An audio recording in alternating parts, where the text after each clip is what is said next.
with that fog.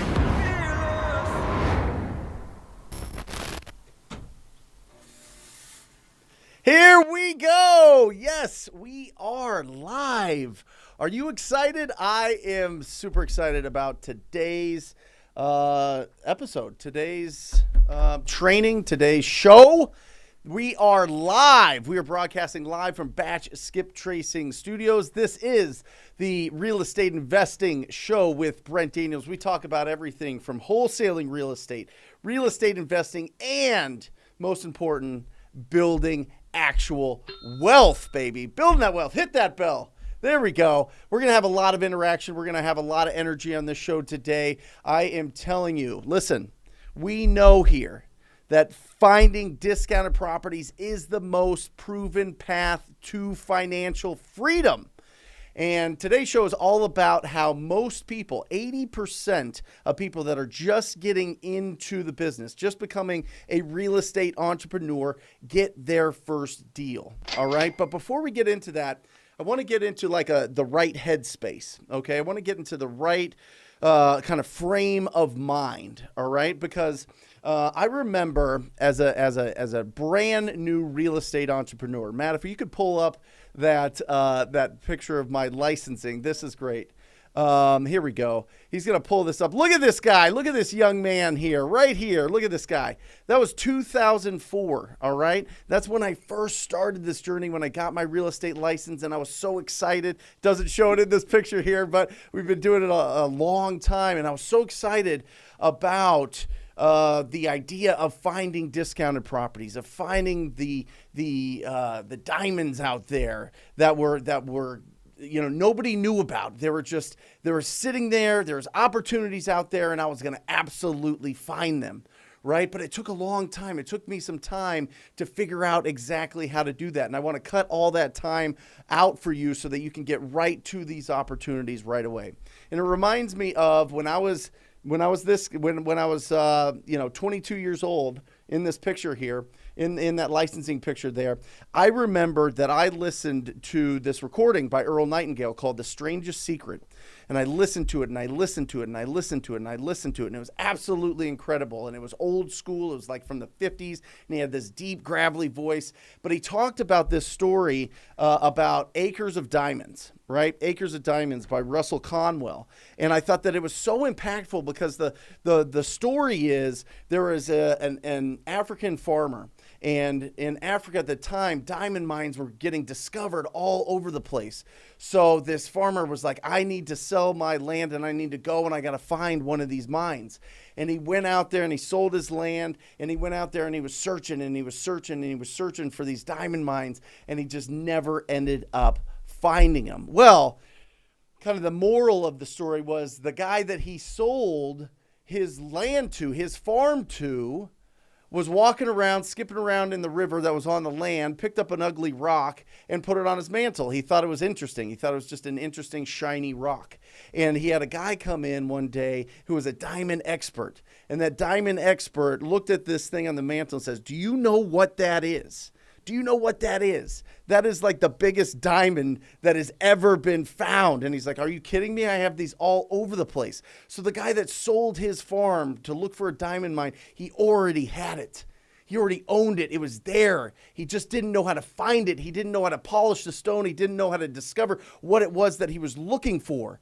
And I think that that's really impactful. And I think it really hits home when you think about what's going on in our head. We've got everything that we need. We've got all the tools.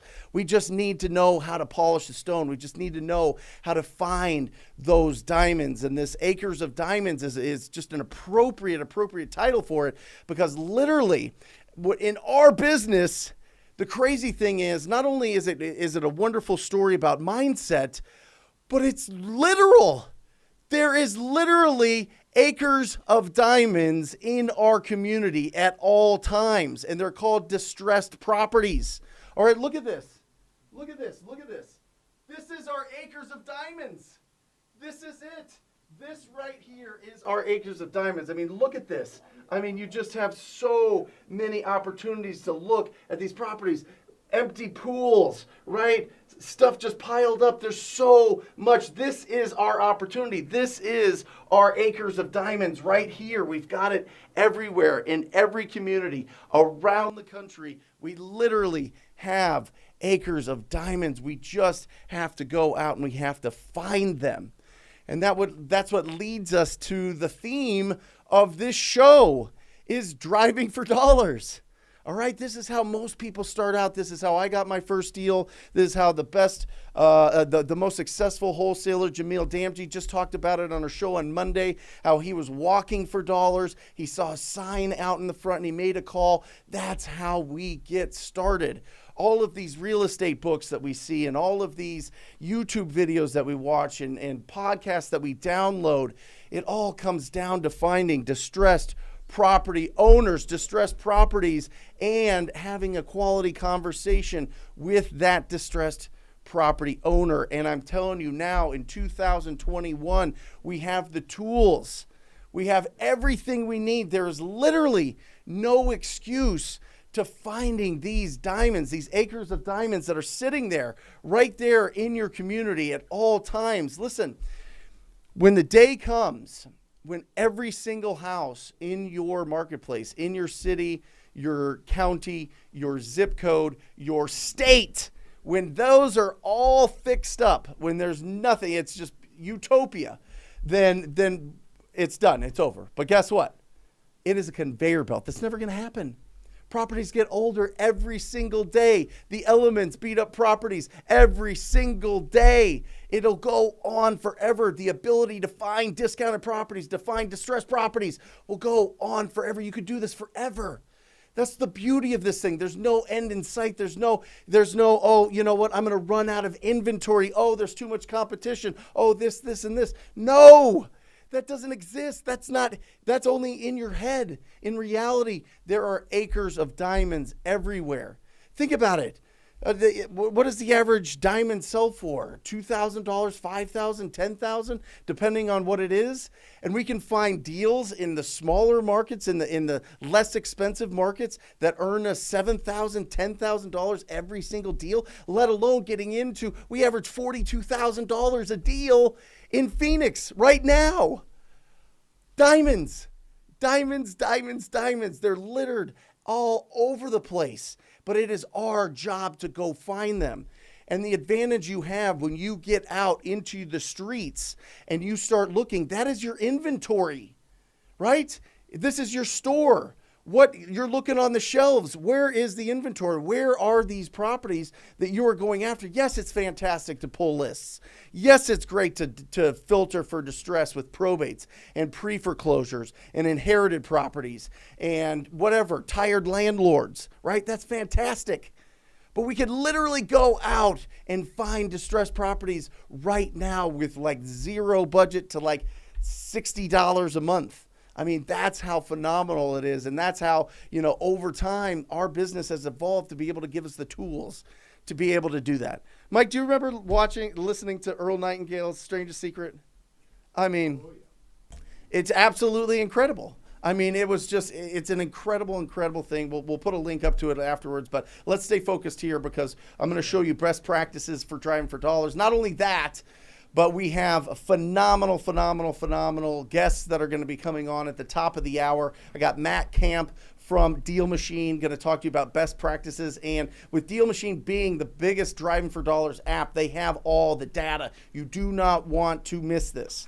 All right, they're going to give you best practices on how to build a team of people that are literally hunting for opportunities for you, and how many addresses you have to get to be able to get a deal, and all those things. So it's going to be really, really, really excellent at the top of the hour at 11 o'clock or 11 o'clock Pacific time. Top of the hour, you guys get it. And then at the very end of the show, I've got a very, very special guest that'll blow your face off in the last 10 minutes. He is going to absolutely rock this show. But I want to pull this up.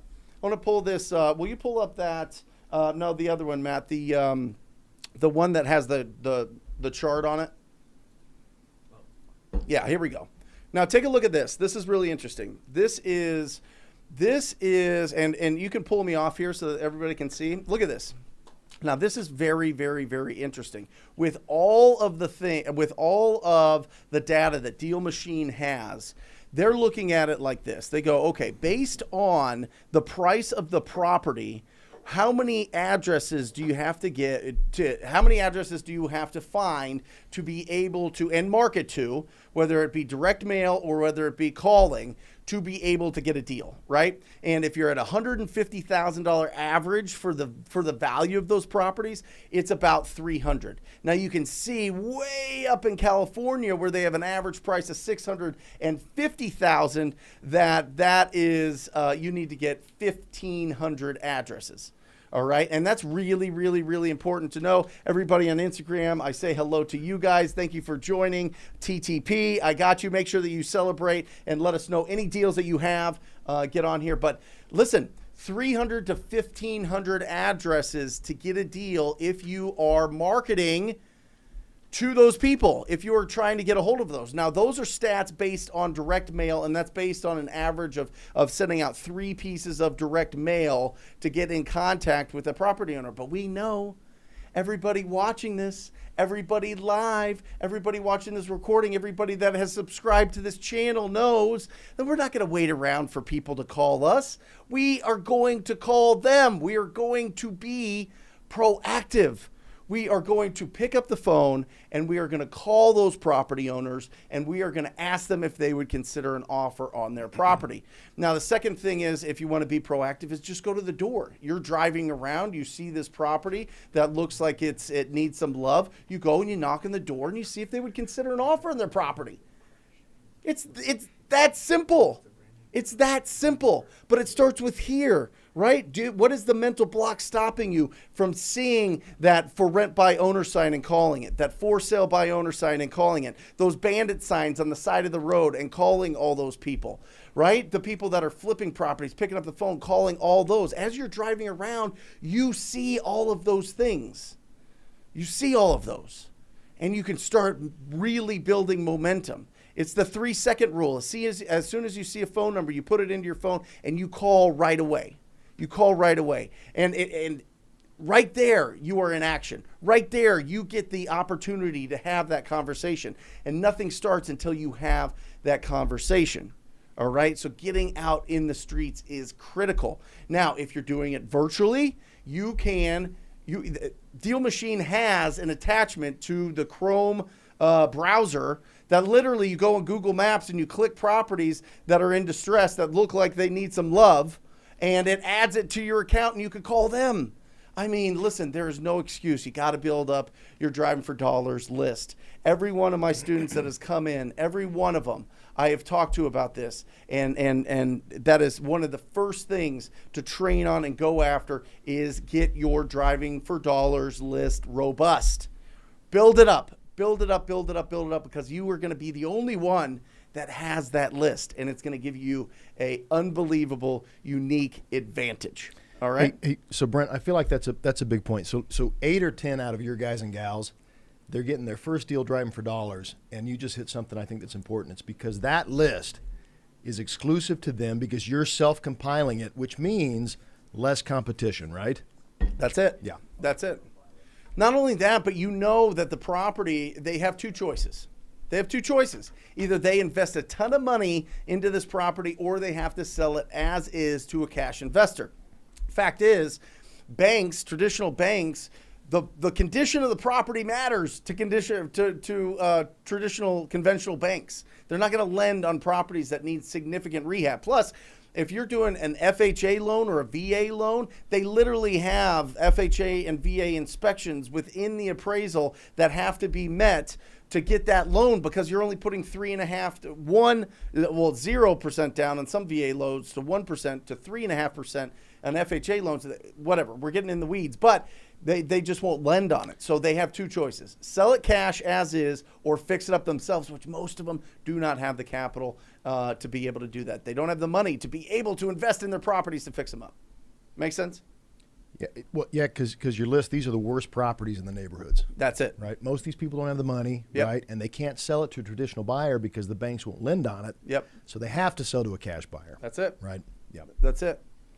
So remember, listen, the when we're talking about this, when we're talking about that acres of diamonds, one, it starts here. You've got everything you need. Okay, you've got it. Fill it in. I mean, you're constantly putting good stuff into your mind. You're reading books. You're doing all these things, right? But we have to take the action. We have to get that.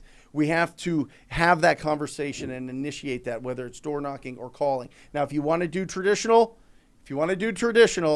and just mail to them, that's fine. But it's going to cost you a lot more, and it's going to be a little bit slower. So get proactive and look at those numbers. Look, what's the average price point? That sets your expectations. Look at that chart again, Matt, if we can. We're going to pull up that chart. If you're in somewhere that's an average of $400,000 for the average median home sale price, you have to get 900 addresses to get a deal. Well, that seems ridiculous, Brent. That seems like too much. 900 addresses, that's going to take you forever. Well, typically with our guys that are driving around, we get anywhere from 30 to 50 addresses an hour. So you're telling me 18 hours of driving to get your list and calling those people, and it takes usually about 20 hours to get a deal from calling. So 38 hours worth of work, and you can make $20,000, $30,000, $40,000? Are you kidding me? Like you're getting between $500 and $2,000 an hour for these efforts that you feel is like no big deal. You're getting paid what like top surgeons and top attorneys are getting paid.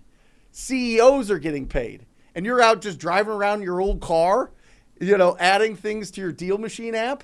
I mean, wow. And then just picking up the phone and calling them and asking them if they would consider an offer on their property. This is real life. You see it all the time. You see it every single week on the Wholesaling Inc. podcast. We interview people on this. You hear it over and over and over and over. How'd you get this deal? How'd you find this deal? How'd you get it? Driving for dollars, deal machine. Driving for dollars, deal machine. That's what it is. It's incredible. So Brent, I just want to clarify, make sure I understood that graph. So so you can add 30 to 50 properties to your driving for dollars list per hour. Yep. Right when you're out driving. Typically. What that graph says is in a low-priced market, what they're saying is once you add 300 properties to your driving for dollars list, if you get out there and work it, you should be able to squeeze a deal out of those 300 properties. That's it. Right? Okay. Yep. That's it. And that's on average. Yep. That's average. I mean, there's people that blow that out of the water. Right. Blow it absolutely out of the water. But you don't know until you start, taking that action and picking up the phone and calling those people and asking them if they would consider an offer on their property. And I got a comment here on Instagram about what do you say when you go to their house? It's the same thing. I know that this is out of the blue that I stopped by, but I wanted to see, I'm interested in buying a property in the neighborhood. I wanted to see if you would consider an offer on your property here. And then it just opens up. Then you have 6 responses. Yes, no, maybe in the future. How much will you give me? Who the hell are you? And, the 6th one is how'd you get my number? So there's only 5 at the door. And Brent, that's how you got started. You were walking for dollars, right? Just out walking neighborhoods in Phoenix. That's how I started. And going up to the door and talking to people. That's how I started. It was me and Dustin and Stacy and Sage, and we were door knocking. We door knocked 15,000 houses over about 18 months. And one, it gave us really good communication skills, but 2, it gave us great opportunities. And that's how I got my first deal, was knocking on a house, and they didn't want to sell, but they were the caretakers for the house that was vacant down the street. So it's not just, hey, would you consider an offer on your property when you talk to them? It's also, do you know of any other properties in the neighborhood if you're standing there in front of it? It doesn't really work that well. It doesn't translate as well over the phone if you start asking that. Usually over the phone, I want you to ask, do you have any other properties that you would consider an offer on? Maybe something that needs some work, some love, or maybe a piece of land. But when you're face to face, with that property owner and they don't want to sell that property, is there anybody else that I should talk to on the street that would consider an offer? And that's how I got my first deal. That's how you discovered cold calling, right? That's how I discovered cold calling, yeah. The neighbor said, well, no, but you asked her and she gave you the number of her neighbor down the street. She gave me the phone number. Yep.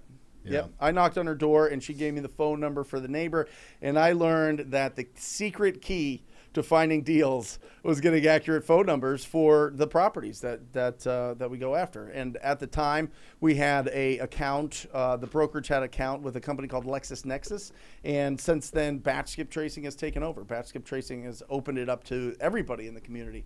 So it's phenomenal. Yeah, it absolutely is. And we use Deal Machine. I mean, you could get a discount, use TTP as a coupon code when you check it out.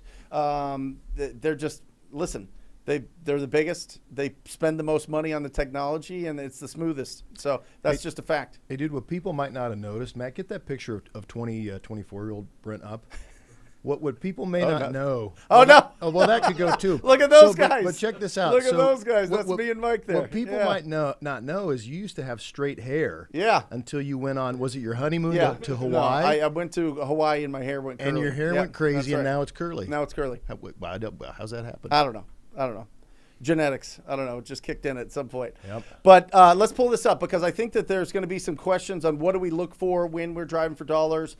Here is a download. Obviously, guys, the toolbox in ttpinsider.com is absolutely bananas, has all these things, how to spot distressed property. Okay, listen, this isn't rocket science, guys. There's a bazillion videos on this, but this gives you a really good guide if you want to just download a hand to somebody that you want to drive for you or is in the market if you're not in the market, or you just want to build an army of driving for dollars or people driving for dollars for you. Here is a TTP Insider is the how to spot a distressed properties. And listen, it's not crazy. It's a very, very simple list here, but it's important. You know, I mean, you should be able to have the instincts to understand if this property is something that that needs some love, that needs some renovation, that would potentially sell at a discount. You know, you want to be looking for tall grass. I remember one of the indicators for me out in the streets was, you know, some of the blinds. What do they use to cover their windows,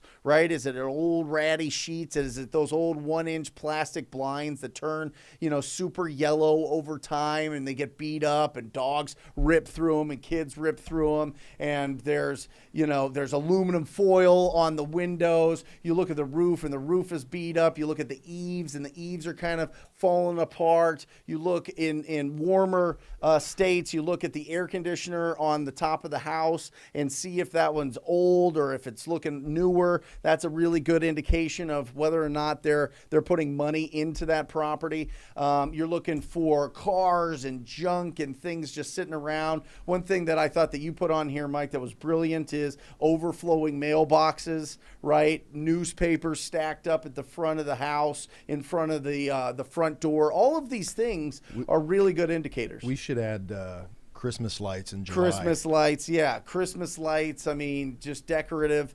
The pool, you can see from aerial shots that the pools are empty. We had it up before on my acres of diamonds analogy there. But truly, I mean, that's what you're looking for. You're looking for these properties that just look like they need love, you know, maybe the paint's chipping. And I think people have a really big misconception here that it has to be like a burnt down house or it's leaning over or it's condemned or it's totally destroyed. That's not the fact. You know, if these properties are dated, if they just have a dated style to them and the landscaping is just not, you know, nothing's there. They don't want to take care of it. They don't want to, oftentimes those are tenant occupied properties and the tenants don't want to keep the yard up. You know, they just keep it very, very, very simple. Those are the properties that you want to go after. It's the ones that aren't totally remodeled. And in this market, and in most areas, if it's not totally remodeled at this point, I want you adding them. Even if they don't look like somebody's like totally destroying the property, add them anyway. I am telling you, there's great opportunities for renovation on these properties because once you crack that front door open and you walk through that house and all of a sudden it has teeny little tiles or it's got old school like laminate wood that's all popping up all over the place, or it's got the carpets, or it's got, you know, the old appliances and it's real dark and the floor plan's real congested and there's just a bunch of stuff in there and the paint's all going crazy because there's, you know, nicotine marks up and down all over the place. Those are the things that you're looking for. You're looking for these properties that once you get in and totally clean it up and refresh it, it brings the whole neighborhood up. And it's just timing. It's just catching those people at the right time and staying in front of them. That's why I always encourage, you got to call when you get a list. You got to call these Driving for Dollars at least 3 times. I would encourage, now as we're getting into it, I kind of paused this for the last couple of years, but I'm now seeing that if you leave very specific voicemails, you literally wait, if you're dialing them and you call them and you get their voicemail and the name of the property owner matches up to what they say on the voicemail, that is when you want to leave messages very specific. Hey, Susan, my name is Brent. I know this is completely out of the blue, but I was calling about your property at 1212 Banana Street. I'm actually interested in buying a home in the neighborhood and wanted to see if you would consider a cash offer on the property. I completely understand if you don't have any interest in selling right now, but if you could give me a call back either way, that way I don't keep bugging you, that would be great. My number is 480 two times 480 I look forward to talking to you soon. And then get those calls coming back and have those conversations. And if you keep a really good, clean list of your driving for dollars, you can literally write notes in the conversations that you have with these people and circle back to these year after year after year. Listen, I know people that have built 7-figure businesses just on driving for dollars. Just driving for dollars. That's it. That's all they do. They have an army of door knockers going out for these driving for dollars leads, and they get those deals, or they have people calling them and getting those opportunities. Go ahead, Mike. So you touched on this, Brent. I feel like in addition to getting the list right, one of the big benefits of driving for dollars is, and this is super duper important for new wholesalers, is getting a feel for the marketplace, the inventory, right? Yep. And you, unless you're out driving around actually seeing it with your eyes, I mean, there's really no other way to do it. It's a great point. And if you start seeing what you're looking for when you're out there isn't just the distressed properties, it's also the dumpsters in the front yard, the construction guys working there, the trucks everywhere that have doors in them, and they have floorboards, and they have the trim, and they have nail guns, and they have all the things that are showing, wait, this area has something interesting going on, and then all of a sudden it's going on in the next street and the next street and the next street, and you're like, oh my gosh, this is a hot area, and it's absolutely phenomenal. And it's interesting because I've been stopped. I've had my drivers stopped by the neighbors going, what are you doing? Are you casing the neighborhoods, all this? And we literally say, we're real estate investors. We want to invest in the neighborhood. And so we're just looking for properties that would need the biggest investment, that would need the most love. And they're like, oh, that's great. You got to talk over here. You got to go over here, blah, blah, blah. And some of the hardest dudes and women, both. I mean, it's not exclusive to anybody. Yelling at you and screaming at you, all of a sudden turn around and they're supportive and they're really appreciating what's going on there, because people want to live in a nice place. People want to live in a good neighborhood, and they want to make sure that they have good neighbors. So go out there with confidence that you can go and get those deals. But let's pop that one more time up. TTP Insider in the toolbox. We have this how to spot the distressed properties. Take a look at that. You can give that to your drivers, or you can just take it yourself so that you feel confident going out there and you're just, okay, yep, that's what it is. That's what it is. That's what it is. That's what it is. You can easily put it into the Deal Machine app. And then you're organized. You've got it all organized and you're set, and you can have that list to do whatever you want. I hope that you call them, and I hope that you go and get in front of these property owners, because if you catch them before they're totally ready to make that decision, you're going to be in the front line to get that deal. And if you're only negotiating with yourself, if you're only negotiating with that property owner, just yourself, you're going to get more, better, bigger, juicier, massive deals. Make sure if you're not subscribed that you subscribe right now. Hit that subscribe button. Click the notifications. We put out stuff. We put out incredible stuff. We put out incredible videos every single day, and to give you that jolt every single day to keep you motivated, keep that mindset really bulletproof. All right? Now, listen, we're going to open up the phone lines. 602 671-0147, 602-671-0147. If you've got some questions, I want to hear about them.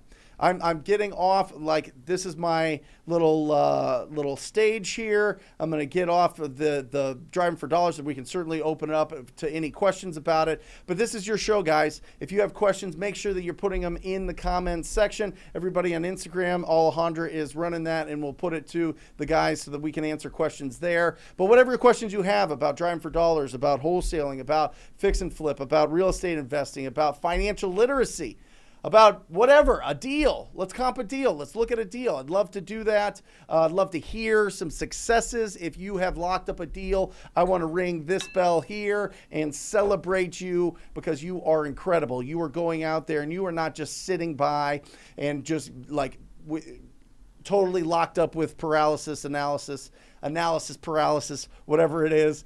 You were out there taking action, and I want to celebrate you because I love you. There you go. Javier with the quick question. I love it, Javier. Javier is doing some incredible things. Look at this. Are you kidding me? I didn't even read it until now. Look at this. Closed Monday, Driving for Dollars.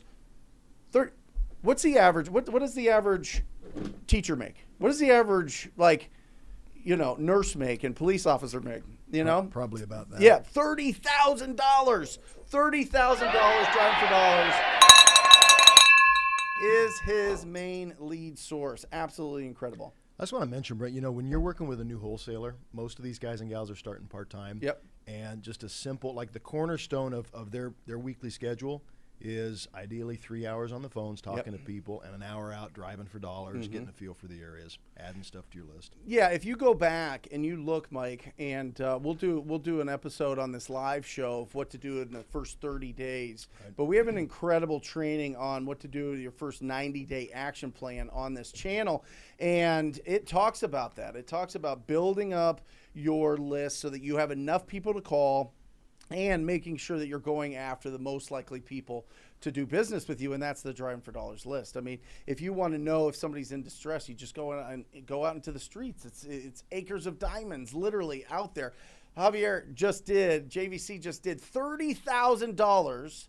Get this. He's driving, house, okay, boom, added, boom, call.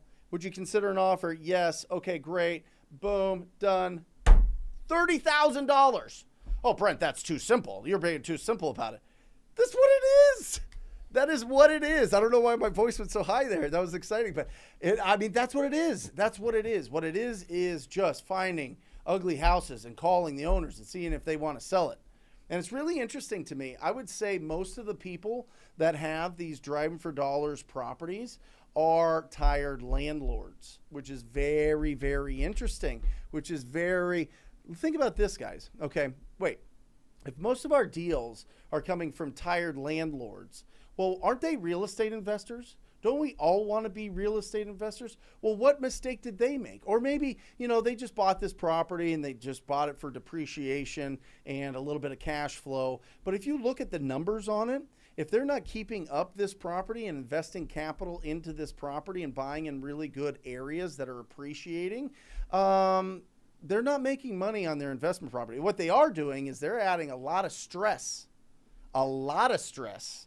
to their life, right? Because they're buying these properties and they're not taking care of them themselves. The tenants aren't taking care of them. And then they got to sell it for, way lower than what it would be if it was fixed up, right? Remember, when we're going after these properties, the buyer determines the value. It's not the seller. It's not the market. It's not appraisers. It's not the bank. It is the buyer. You need to have a ready, willing, and able buyer. So when you go out there and you're offering on properties and you're like, oh, I don't want to lowball them. I don't want to do, I don't want to offend them, this, that, and another. Well, wait a second. You're the buyer. Nothing happens without you. Nothing happens. If you think a property is worth $80,000, that's what it's worth. If somebody else thinks it's worth $110,000, that's what they think it's worth. But if you go in there and you put, it's potential equity. They don't have equity. They have potential equity, right? That's what they're doing. I mean, if they get it in front of enough buyers, then maybe there's enough buyers to give them an opinion that they can get more for it. And that's what's called putting it on the market. And we encourage people to put their homes on the market. Hey, Mr. or Mrs. Seller, listen, have you thought about listing it with the real estate agent to get the most out of this property possible? Yeah, we don't want to do that. We don't want the neighbors to know we're selling. We don't want to fix up the house. We don't want people coming through every single day. We just don't want to deal with it. We just want to cash as is. I don't want to deal with it. I want it done today. Those are the people that we talk to, because I think that there's a big problem. The big problem is we are trying to convince people to do business with us when it's the other way around, right? Remember, we are deal finders. We are not deal creators. All right. DJ, should I add dilapidated properties from low-income areas to my list? Is there such a thing as too distressed? Here's the thing. No. There is a butt for every seat, right? There is a buyer for every single property. The caution that I will give you, DJ, is how much do you want to make per deal, right? How much do you want to make per deal? Because just economics, the more expensive those properties are, the more you're going to make on those deals. Now, it goes both ways. There's a sweet spot, okay? I think that between properties that are valued totally fixed up and gorgeous under $150,000, it's tougher. It's tougher because you get slim margins and you're not netting as much and taking as much home as I want you to. So I like that sweet spot between 150 and 400,000 in the markets. Okay, that's the sweet spot. That's when you start creeping up at a $15,000 to $40,000 average on your deals. Because listen, you can do 20 deals and make $2,000 on each deal, make 40,000, and deal with 20 different property owners and 20 different cash buyers and 20 different escrows that you got to stay on top of. Or you can do one and make that 40,000, and it's just one seller. I mean, the brain power and the energy is so much different when you do bigger deals. And that's what I want to encourage you to do, is bigger deals. Now, if you want to start getting going and start, you know what, I want to start stacking my wins, you know, like a boxer. You know, they start going and they know that they can beat the first like 30 guys to stay undefeated to really get to the money. And these guys are just kind of journeymen, and they're not you know, that's not the big money fights. That's fine. If you want to stack the wins, right? I mean, if it builds that confidence, and now you know what the process is, now you know the paperwork, now you know the inspection period, now you're building that cash buyer database and that dialogue and those relationships, fantastic. I get it from that standpoint. But at some point, DJ, you got to step up. You got to step up into those big time title fights and start getting those. It's not a fight, obviously, but it's just an analogy. But you got to step up into those bigger deals so that you can get those bigger paychecks, so that you can really start doing something. Because then all of a sudden you get that 30,000, like Javier just mentioned on Monday. All of a sudden, student debt gone, credit card debt gone, car payment gone. So a question that kind of popped up when from DJ's what she has there is where to drive for dollars. Like your guys and gals aren't driving low income neighborhoods where everything's terrible. They're driving neighborhoods where the fixed up value is at or around kind of the median, bread and butter, you know, first time home buyer price, and just trying to find the worst properties in those neighborhoods, right? Yep. Yeah, we like going into the neighborhoods that once they're fixed up and sold, sell for 150 or more. That's what I coach. Yep. But I mean, listen, if you're living here and 2, 3, 5, 10 miles away is a neighborhood that you want to do some work in, you want to build up that community, go for it. Blake, how long are your follow-up on leads that aren't interested yet? The answer there, Blake, is it depends on the condition of the property. And let me explain. So if the condition of the property is really rough, we are going to follow up with that property forever and ever and ever and ever. I've got leads that I have handwritten on old pieces of paper, on old lead sheets from 6 years ago, bro. Six years ago. And we just keep touching. It takes, on average, lead follow-up, let's be honest, 80% of the time, you're not catching them live, which means it's a 30-second voicemail and a 20-second text. So lead follow-up truly takes about 1 to 3 minutes. So if you block out an hour a day just for lead follow-up, I always like doing it right after lunch because you kind of catch people at their lunch hours if they're working. I would go 9 to noon, boom, boom, boom. I'm hunting, looking for opportunities. 12:15, boom, lunch, 12:15 to 1:15. I was doing lead follow-up. And it was very, very, very effective. So I'm going after that. Now, if the condition is, well, we fix it up and we're putting some money into it and we're doing this and that, boom, no. Are you planning on listing it with the real estate agent at that time? Yeah, we're thinking about it. But if you give us a cash offer, if the price is right, if the deal sounds good enough, we'll just sell it to you direct and not have to worry about agents. All of that dialogue tells me this is not a deal. Not a deal. Not a deal, not a deal. And you guys know, you guys have been through this. You guys have had people on the phone. I talk to my students every single day about this. Well, they said that if I got the right price, they would sell. Okay, great. Throw out this price to them. And I'd comp it, throw out this price to them. And then they throw out that price and they're like, oh no, they wanted like double that. Right? So if you have somebody there that is kind of like the property's in decent condition, they're giving you kind of those signals that, you know, if I get the right price or depends on what you offer and all of this, throw out a price at them. If it is below 250, throw out 50% of, now this is just quick. You look at Zillow, if it's 250 and below, throw out 50%. If it's above that, throw out 65%. And that's just a shot across the bow. That's not perfect. And you say, listen, you know, property similar to yours in the area, I'm just looking around, are selling for about this price. Is that what you were thinking?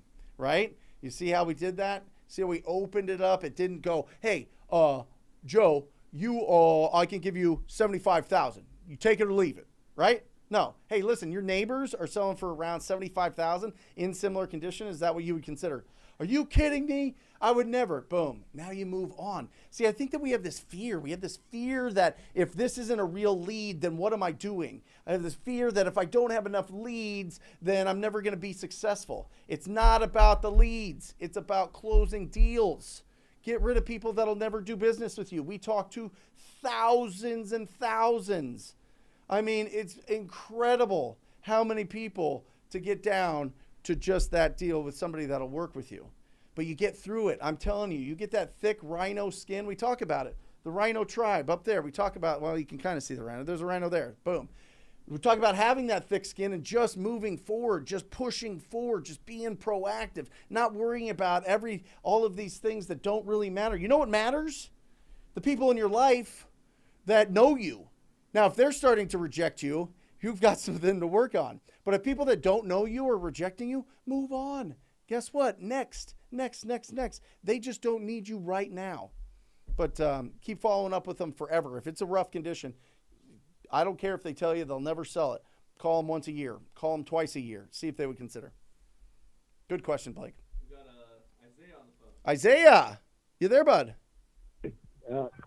Hey, Brent. Isiah, gotcha, buddy. How are you? Hey, Brent. Good to hear from you, boss. Thanks for taking my call. You too. Yeah, I'm excited that you're on here. Yeah. Thanks for being brave, for calling in and being live on the show. It'll only last online forever. But go ahead. It looks Brent, like you haven't I had a been. question. Yeah, go ahead. What's your experience wholesaling in Southern California? That's my market. I mean, it's where I reside. I've been using PropStream like all the other wholesalers recommend to pull my list. I haven't really used any of the other places. I've only been using PropStream because they allow so many records at a pretty affordable monthly rate. I've been using the batch leads for text blasting. I'll be honest, I'm not the biggest fan of cold calling. Okay. I understand that every wholesaler kind of lives and swears by it. Not the biggest fan. Sure. I kid you not, Brent. I've been utilizing, PropStream list and text blasting since August, and I've gotten nothing.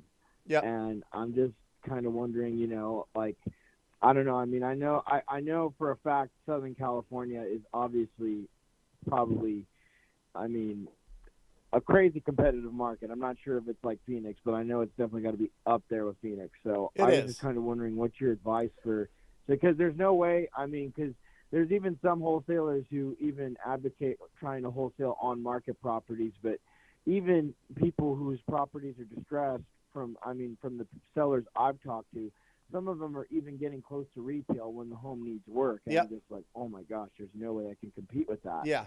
So I just kind of wanted to get your take and maybe any advice that would kind of best suit me on getting a deal here. Love it. In any of the counties at all in Southern California, whether it's Riverside, San Bernardino, LA, OC, or San Diego. So. Yeah, great question. And not only do I have advice, I have experience there because I have students there that are absolutely crushing it. All right. And I'll give you the same advice that I give to anybody that is in that market. PropStream is a fantastic tool, but it's just for comping. Pulling your list from PropStream in Southern California, there's just too much. There's too many people that have huge budgets, and you're just going to be white noise, okay? There's just because the deals are huge. So people can spend up to $25,000 a deal in Southern California for marketing and prospecting. And it really, really, really just kind of, if you're not getting in touch with them on the phone, it's tough. And if you're not getting in touch with them face to face, it's tough. Now, the advice that I would give you is, and the experience that I'll give you is, you need to go after vacant land 1,000%. You need to drive for dollars. I am telling you, like, if 80% of brand new real estate investors get their deals from driving for dollars, it's like 100% in Southern California. I mean, we'll call it 95% because what they're looking for is and I coach this, look for properties that either you can add on an additional guest house, something that you can add on square footage, or something that is zoned multifamily but has a single family house on it.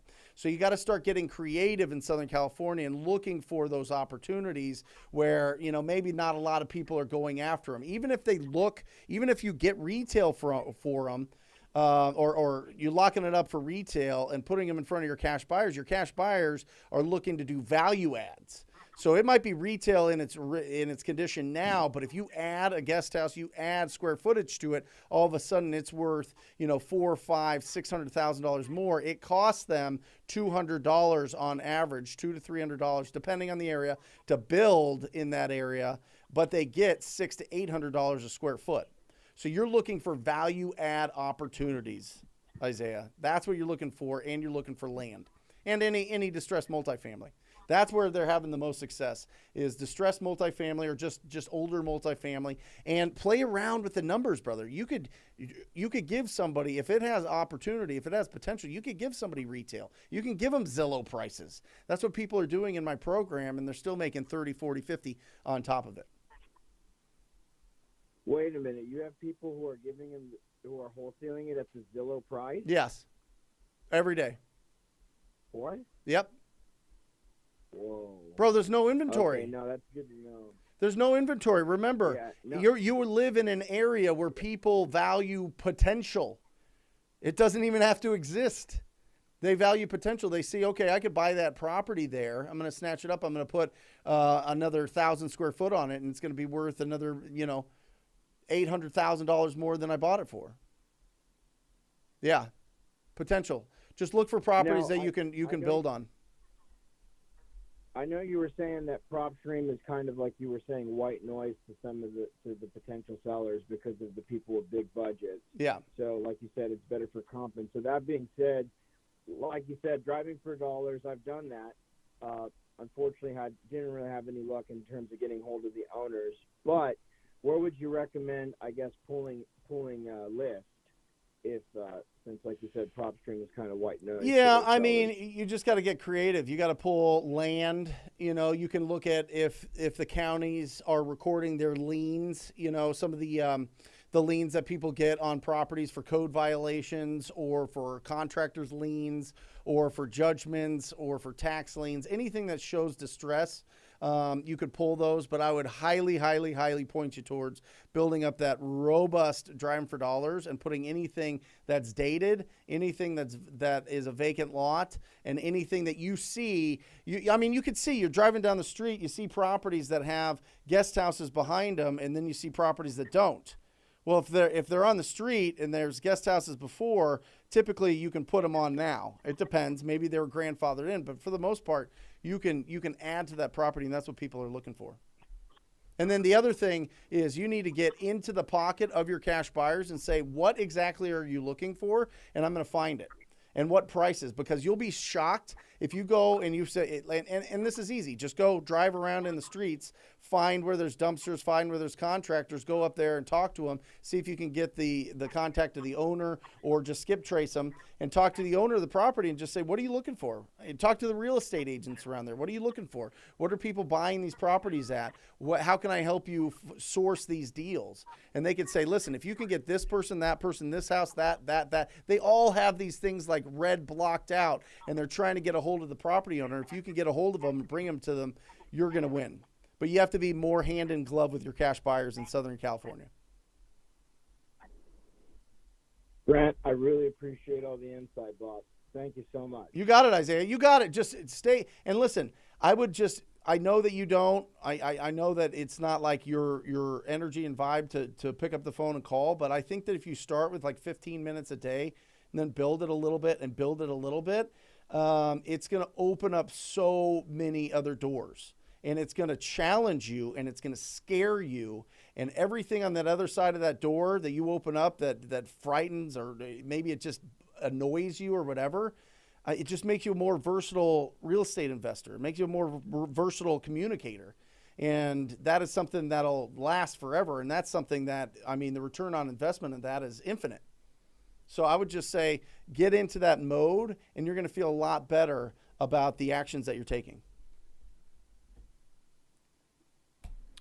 All right. IG. And real quick, what I just took, for me, the bottom line for Isiah was you got to build an exclusive list in a competitive market, drive for dollars, and you got to get on the phones and not be relying on text. Yep. And then also, we've got somebody at the end of the show, one of our guests, that is crushing it in Southern California. Yep. Yeah, we do. And we'll bring that on. Patricia, my real estate brethren, that is awesome. You're a real estate agent, so it just depends on where you're at. Here in Arizona, we just have to disclose that we're real estate agents on the contract, which is right there. So we just disclose that we have an active real estate license. But just check with your broker, check with the state guidelines. If the first initial call, you have to disclose that you're an agent, that's fine. But the conversation goes, hey, listen, I'm Patricia. I am licensed. Just to let you know, I am a licensed real estate agent, but I'm not calling to list your property. I actually want to buy it personally. I want to buy this property. I am the buyer. I don't want to represent you.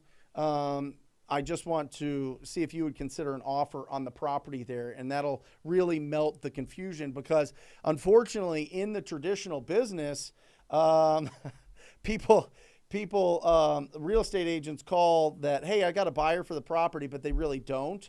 They just want to get into the door and list that property. And so there's a little bit of, wait, you're just being sneaky, real estate agents. So just call that out, be aware of it, know that that's there. If you have to disclose it, we don't. We disclose it once we go on the appointment and it's on the contract. So just check. Typically, you just have to disclose it on the contract, and that's no big deal. We got an active real estate license. So I've never lost a deal because I've had a license. I've gotten deals because I've had a license, actually. So, Kenneth, what if you have a person who is president qualified, pre-qualified, but has a tenant and they need 90 days? Do you put it under contract or just keep following up? I always do, Kenneth. I want to get that commitment out of them now, because I would rather them sign right away and commit and build that relationship and just stay in front of them and explain what's going on. But it's very, Kenneth, extremely important that when you lock up that deal with that seller, that you say, listen, we are committed. All right. This binds us together. This contract, this is a book, but this contract binds us together. And we're committed. You can't sell this to anybody else. Anybody that comes and approaches you, you send them to me. They're trying to get you to breach this contract. And, we don't want to breach a contract. We want this to go as smooth as possible. And, we just understand that if you're committing now and we're closing in 90 days, that we are together in this thing. There's no canceling. Are you sure that you want to go through with it? Yeah, that's fine. I want to work with you, Kenneth. You're the best. Your mustache is so handsome. I love your hats. And they sign the deal with you. But if they like you and trust you, they'll sign the deal with you and work with you. So Just make sure that you set that upfront expectation and call them and remind them about it every month or every week. Hey, just letting you know everything's going smooth. Looks like the title company's reaching out to you or closing attorney's reaching out to you. That is excellent. Anything that you need from me, great. We're moving forward. We're committed. Just letting you know we are committed to this deal. We are going to close this. So we're going to close on the date that we have on the contract unless we want to close sooner. But yeah, you can lock it up and have that conversation. Preferably, Kenneth, I would say that I would put I would try to close that deal and see if you can build in an addendum to that contract that is a post-possession agreement, and you can download that on Google. Maybe we should put the post-possession agreement in Insider. We'll do that. We'll put a post-possession agreement in Insider, run it by an attorney. We're not attorneys. Run it by an attorney in your state to make sure that it works, or the title company. I would just bring it to the closing attorney or title company and close that deal. Hold back about $10,000 on average for the seller to make sure that the tenant gets out. But it's tougher to sell that to your buyers. But right now, it's not bad. It's good to close those deals so that they get them, as opposed to something getting crazy over 90 days. Good? Mike, you good? Dude, I feel like guys with mustaches just do more deals. Oh, look at you. Come on. Look at this guy. Hey, pull up that picture of Mike and I when we started out in real estate. Let's look at that. Look at this guy.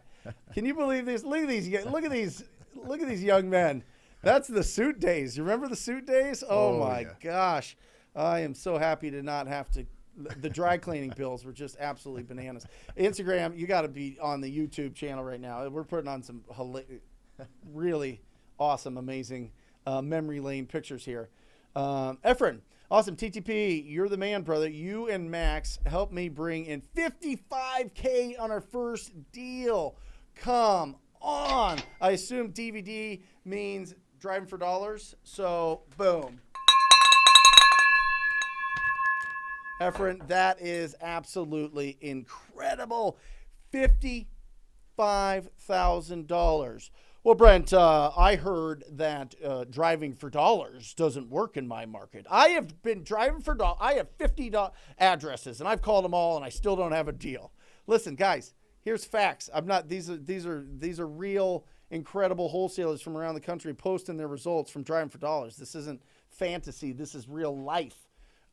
So it is, get out there, get in the streets, and you're going to get a really good idea on where people want to buy, what they're doing to these properties, and where the exciting areas are, and where maybe some of the neighborhoods haven't really been touched yet. Remember, it all starts in the core where all the businesses are at, right? Where the downtown's at, and then it starts expanding and expanding and expanding, and then it's suburbs, and then it's out.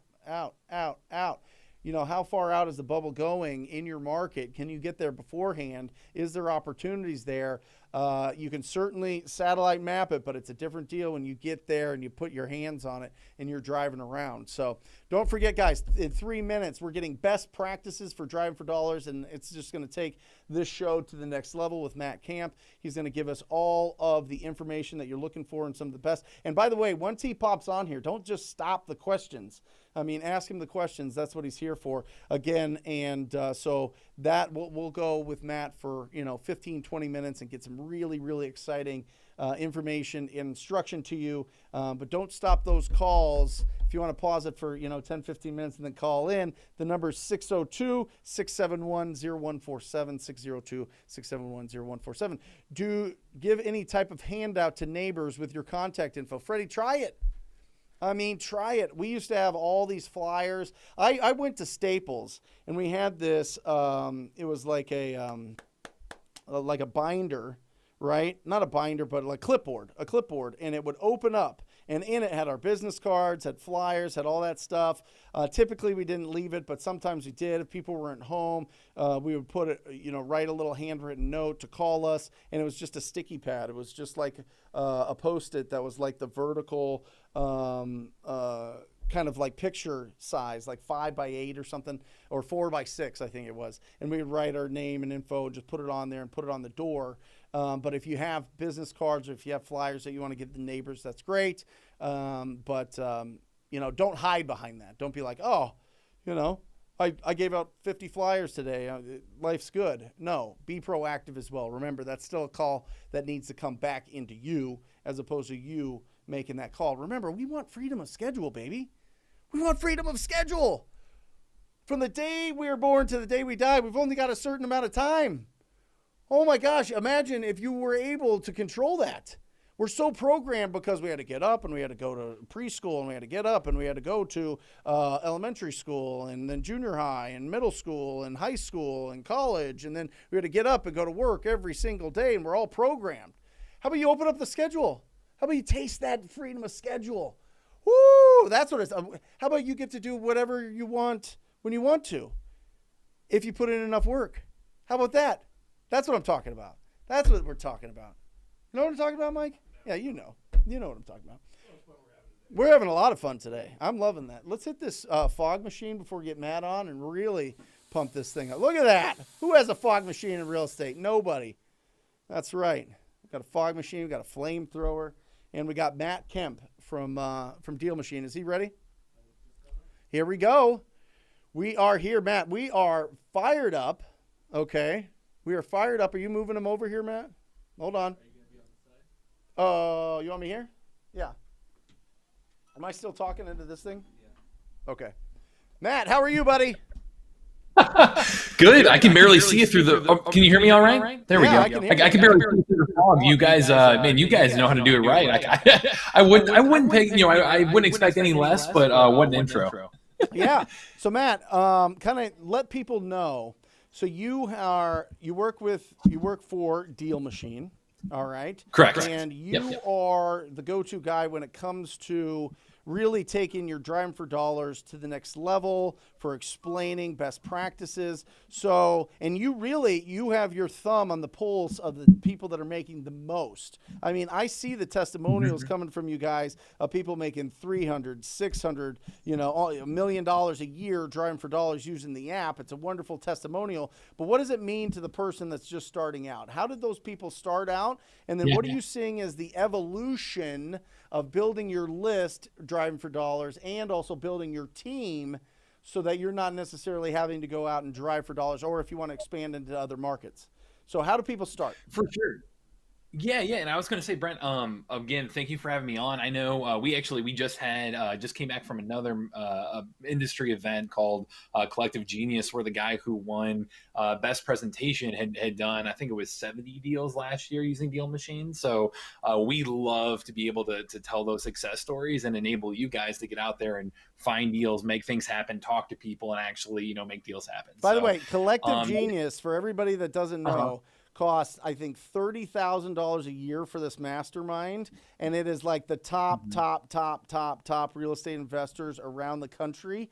And if somebody won the award for best presentation, talking about driving for dollars, I think we should all listen. Seriously.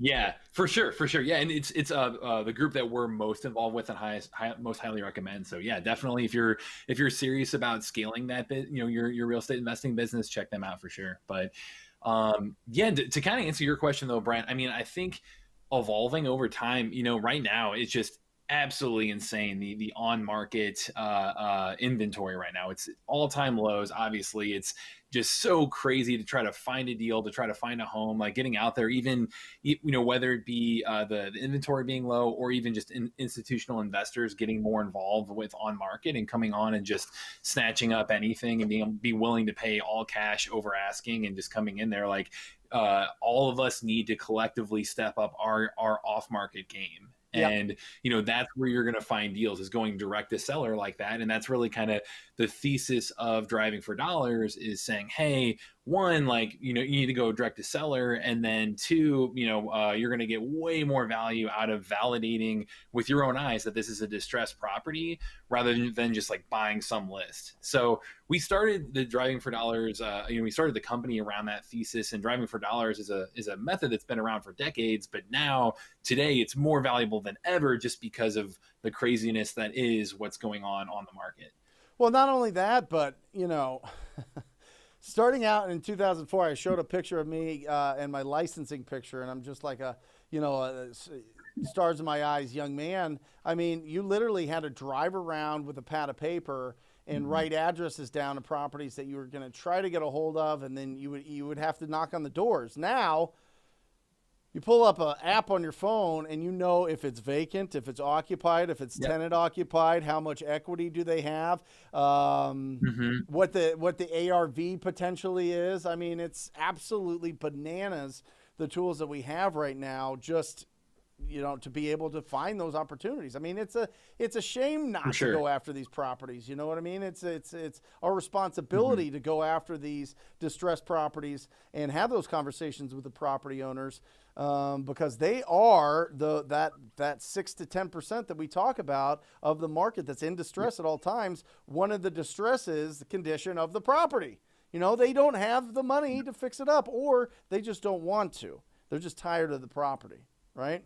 And so, and for sure. And I think our most successful Deal Machine members that are doing like the Ryan Haywoods of the world, that are doing, the 60, 70 deals last year, there's a couple of things they're doing differently. I'd say one, it's a variety of touch points. So it's getting out there and having, multi-channel, like looking at, call, looking at text, looking at, which obviously texting is something that we're staying very, very up to date on how to do that in a TCPA compliant way. And it's something that is always evolving. So we're all of our plans that are focused on texting, everything's month to month, just because we don't want to lock anybody in and then things change in the industry. But I'd say texting is a big one. I'd say, going direct to seller through those calls and truly like talking to people.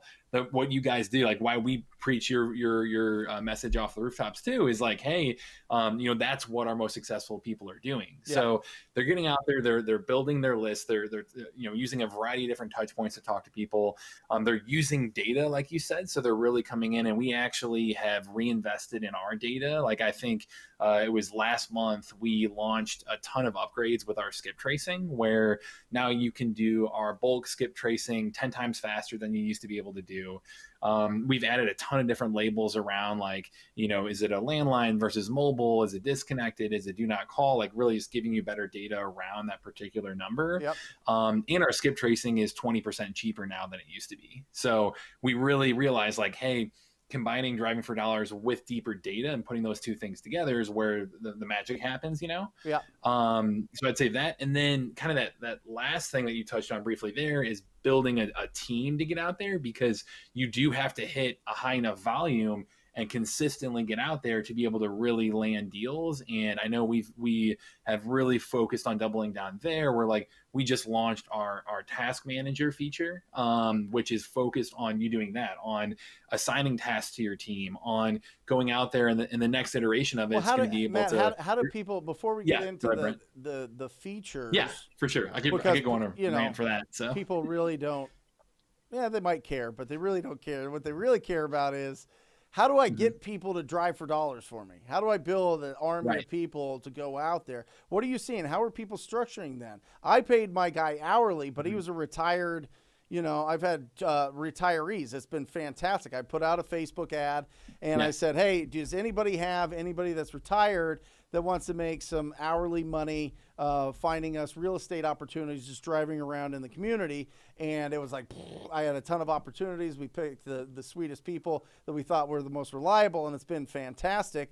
How are people doing it? And who do you know, Matt, that has the biggest team? Like, is it 2 people? Is it 50 people? Like, what does that look like? Big teams. I mean, we know people who've built a small army out there, and like even David himself, our CEO, really heavily practicing what we preach. His driving team, I think, is up to like between 6 and 10 people now. So definitely, our different plans, like our basic plan includes 1 driver. Our it's the starter plan. Our pro is 2, and then our elite level is 3 and up. Yep. So we do have people who are building their entire armies getting out there. I was going on about, the task manager. That's like, how do you manage your drivers? Right. But you're right. To begin with, like, hey, if you're a newbie, if you're somebody who wants to hit that lead volume that you need to start to get multiple deals per month, then the place to start is that recruitment side and understanding, where do you find these drivers? How do you recruit them? How do you train them? You have a couple different options there. On the recruiting and training side, our elite level plans, we've actually designed out a landing page and onboarding sequence. So that way you just send out, if you're on that, you just send out a link and post that link online. And when people apply, when they go to that link, it'll be a landing page pitching them on joining your team. They apply and it goes directly into your system. And then we give them a sequence of videos to train them up so they're all ready to go. Fantastic. So, we try to make it as easy as possible for people there. Well, I love that, man. But listen, I love that because I don't want people distracted.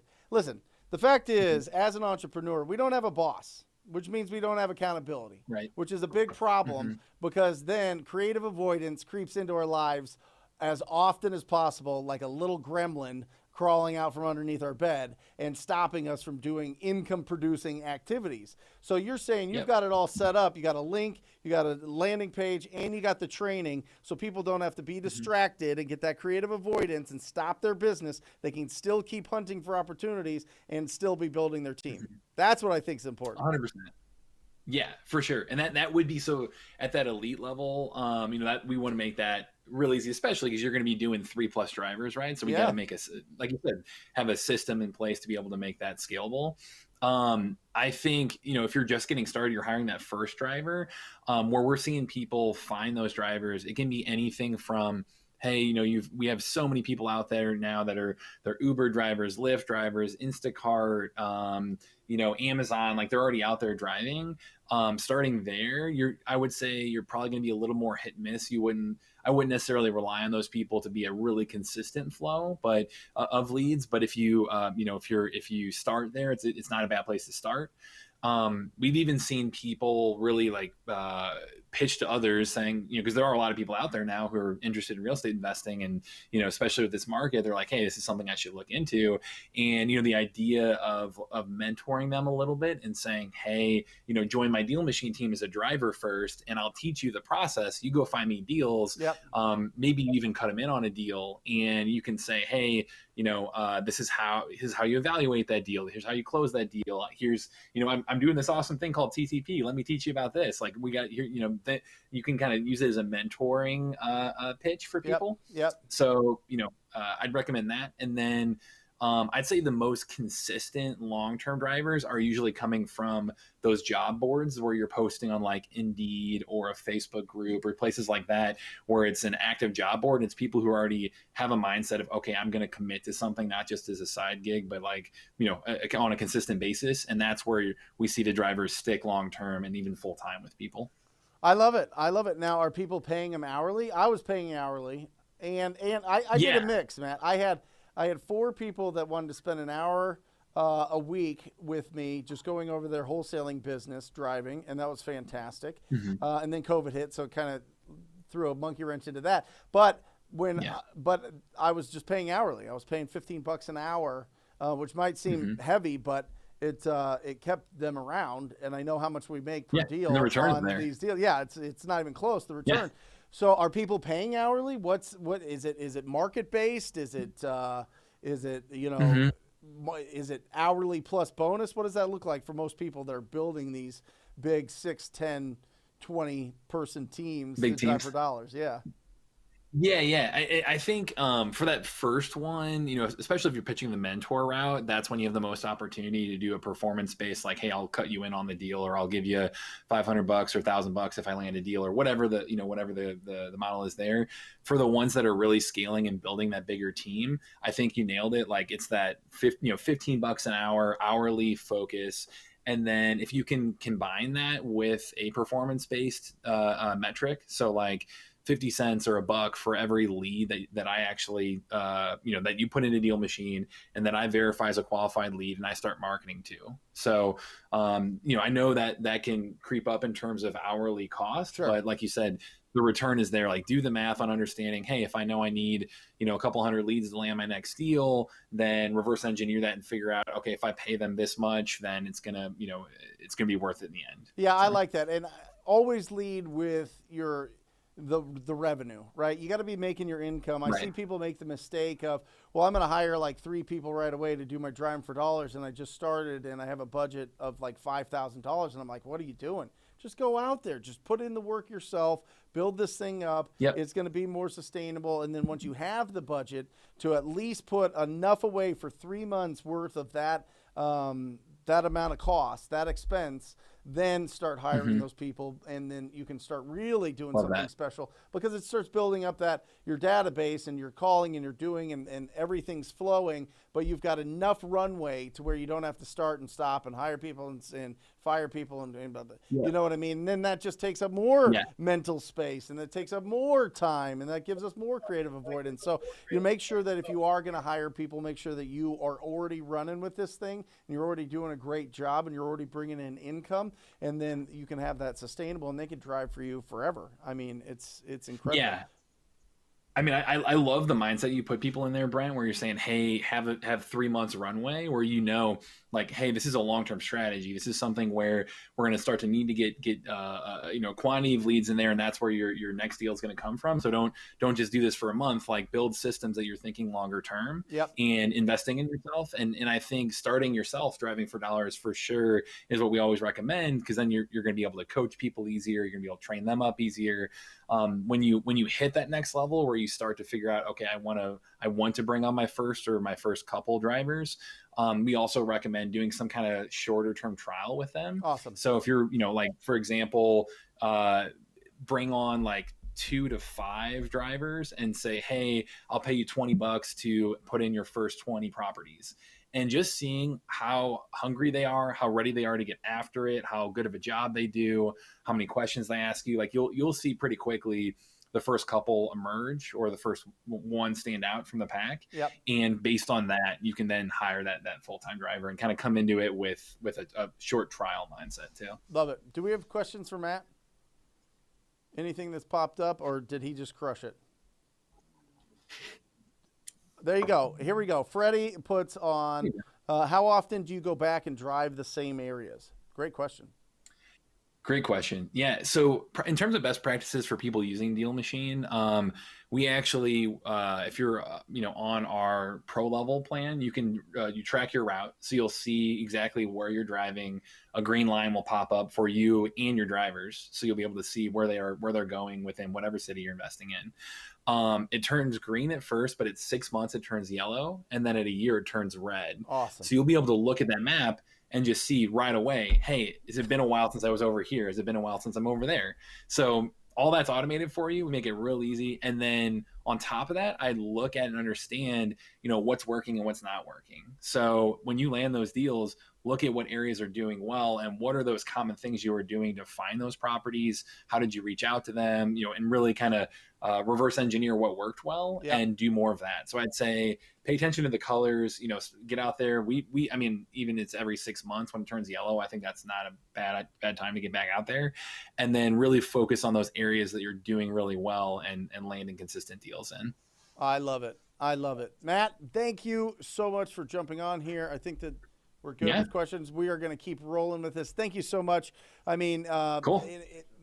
Hold on. We got one more. Jesse's telling me. Here we go. One under the deadline. All right. Oh yeah. There you go. Nailed that. There we go.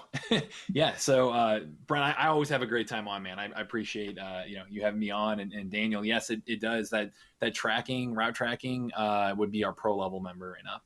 Yeah. It's phenomenal. I mean, the amount of tools, it's bananas. So Matt, thank you so much, brother. You're the best. I love everybody at your company. I mean, they are just absolutely incredible. Thanks, from customer service to development to everything. So, thank you so much. The love is mutual. Appreciate it. Yeah. Thanks, Brent. All right, buddy.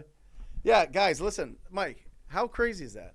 Remember going out and just looking for like rundown deals and like writing down the addresses and like getting all excited and then not doing anything with it? You know what I mean? Like, people have it so much easier these days. Gosh.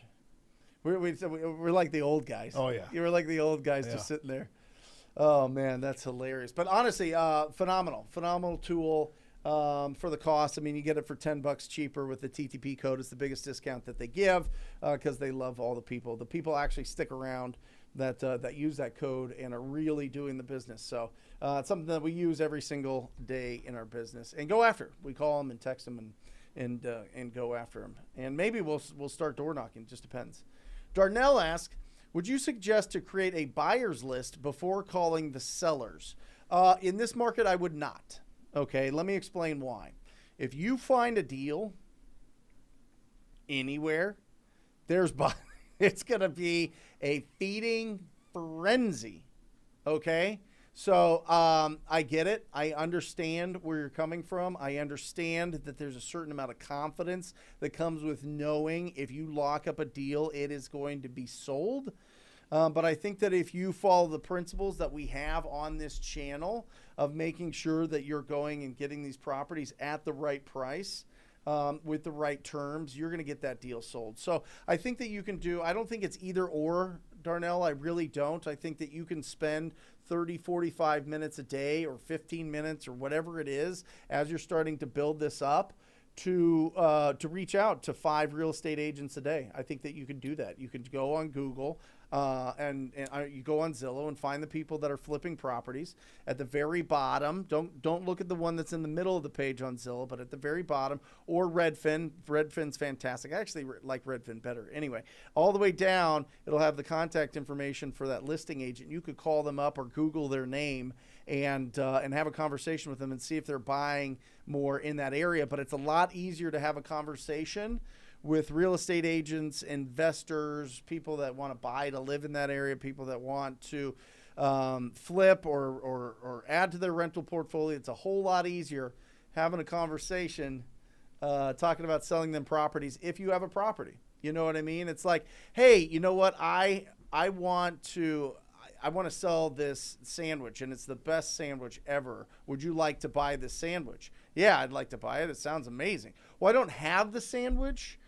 When I do have the sandwich, I'll let you know, and then you can eat the sandwich. Does that sound good? Wait, you don't have a sandwich? No, I don't have it now. I just want to build a relationship of sandwich lovers like myself in the community. You know what I mean? Like, if you have a property, if you already have the sandwich, you can give it to them. If you have that property, you can sell it to them. You're going to build a better relationship. Go ahead. Have Darnell get our cash buyer pack. Yep. So that as soon as she ties down a deal, that'll show her how to do it. Yeah, TTP Insider, that cash buyer pack, shows you how to get the top 100 buyers in your marketplace. Once you get that deal, you take the instructions in that cash buyer pack in TTP Insider, and it's off to the races. I mean, you just boom, boom, boom. The instructions right there on exactly what to do. Yeah, it's free. If we're completely free. Guys, the TTP Insider is free. I mean, we looked around at the industry at what people are charging, 20, 30, 100 grand for, and we're like, what? This industry needs to change. We need to change some things. Let's give this out for free and build a community of people that are going to be proactive and actually go out there and make a difference. So that's what TTP Insider is. We keep adding to that, and I think we should do an example of a escrow holdback in there as well. So we'll work on that. We'll get that in before the end of the day on Friday. So, but make sure you bring that to an attorney. Oh, okay, all right. Look at this. It's been a little while. Let's comp this property. All right. So let me pull this up real quick. I love it. Houston is always an interesting market to comp in. Elm Street. He's on the phone. Oh, Ricardo, you there? Yes, I'm here. Hey, how are you, Ricardo? That's even better. How you doing, Brent? I am Nice awesome. So I am looking for 7601 Elm Street. Yes, sir. All right. Houston, Texas, 77023. It's not pulling up for me right now. Is 7601 the right address? Could it be a different number? Yes, 7601 Elm, ELM Street. It's in Houston, Texas. That is crazy. I had to put it in the full address for it to pop up. Okay, tell me about this deal. Give me the. Have you had a conversation with this owner? Yeah, actually, I had a conversation with the owner, and I got it for driving for dollars. Me and my wife were driving, and we saw the property, and right away we called the owner. I got a good conversation with him. He really wants to sell the property already. He wants 200,000 cash, Mm-hmm. just net in his pocket. Yep. But he has an agent. Yes, he does, because So it's pretty much I talked it's to listed on the agent. market. Yes, I talked to him. I got him on the contract, but then I think I got him on 220. I think I went too high. Yep. But the only reason there's a lot of potential in the property because it says 1590 square foot, but if you pull it on Bass Driven, it says 2914. I tried to put the county records, Yep. and it's still listed for 1590 the square foot. But if on the pictures, everything's done downstairs on the bottom floor, Yep. but the upstairs has got it to the stud. Ah, okay. So, Well, well, and also on his listing, when he was listing it, he said it's a potential to get over close to 3,000 square foot. So I went out of that and I did my numbers. I messed up. I think I did my numbers at 2914 square foot, okay. and it's already on escrow. I already put it on escrow. I see And that. I put a earnest money. That is a So I very think I'm- that is a that's like- very mustard colored house, isn't it? Yeah. Yeah, it sure is. It's an interesting. Well, first of all, I mean, just overall curb appeal. That's rough. Okay, so I mean, it's not popping. The other thing is it's on the market. So the problem is it's on the market for 233, which means every potential investor has seen this deal already. Okay, so anytime if a property is on the market and it's been on the market for what's showing here 74 days, okay, and they're reducing the price. It was probably 240 before. Now it's now it's at 233. That's because nobody wants to buy it at that price. You got to be way under. If this were me, I would look at this deal and I would say, okay, they're at 233 on the market.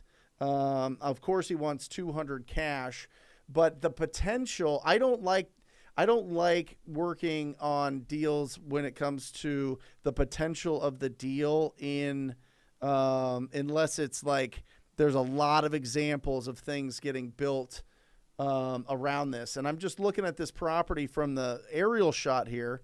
And first of all, there's no room in the back to build. You can see the lot lines are restricting where you can build. So this is right here. If you're watching this, this is the building envelope, and there's only a certain amount that you can build in a building envelope. So all these are set back. So this street has a setback that's very specific, and then it's got a setback in the back here. So there's nowhere to really expand this thing unless you start popping out the side, and then you wonder if the floor plan is going to be goofy and you have to re-engineer the whole thing, and then all of a sudden it turns into a huge project. What do you think if they added the 3,000, if they got it to 3,000 square feet, which I don't even know how? Wait. Let me go back real quick. Is it 3,000 with the top floor? Yes, it is. It is 2,900 over 2,900 square foot with the upstairs. What I think what they measured, it was 1,590. Got the it. Downstairs floor. Got it. Because I believe it was a multi-family. Yep. And what they did, they got it the upstairs. And I they get left it their now. stud, I get it. but Yep. there's a potential to be a single family with the upstairs. Oh, there we go. Now we're seeing it. Okay. So if this was 3,000, what do you think it sells for? I think I got the comp. There's another property close to it. I think it was almost 500,000. Okay. In the neighborhood? Yes, it's close to there. It's like a couple blocks. A couple blocks. Okay. I'm looking in the neighborhood now, and I am not seeing anything that is sold in the neighborhood. I see one that's sold at 273, and that was at the end of last year on 7616 Elm. So what I like doing with PropStream here, and if you guys need this tool, it's ttpdata.com. But what I like doing here is I like looking at the neighborhood and seeing, okay, will this neighborhood hold a property that is that big and get a bunch of value out of it? And I don't see anything that's sold in that in that price range, which makes me nervous as to, okay, maybe this is the biggest house on the block, which means that it's going to get way less price per square foot. Now, let me open this up to the comps so that we could take a look here. And we're not just looking at the neighbors, but the actual comparables now.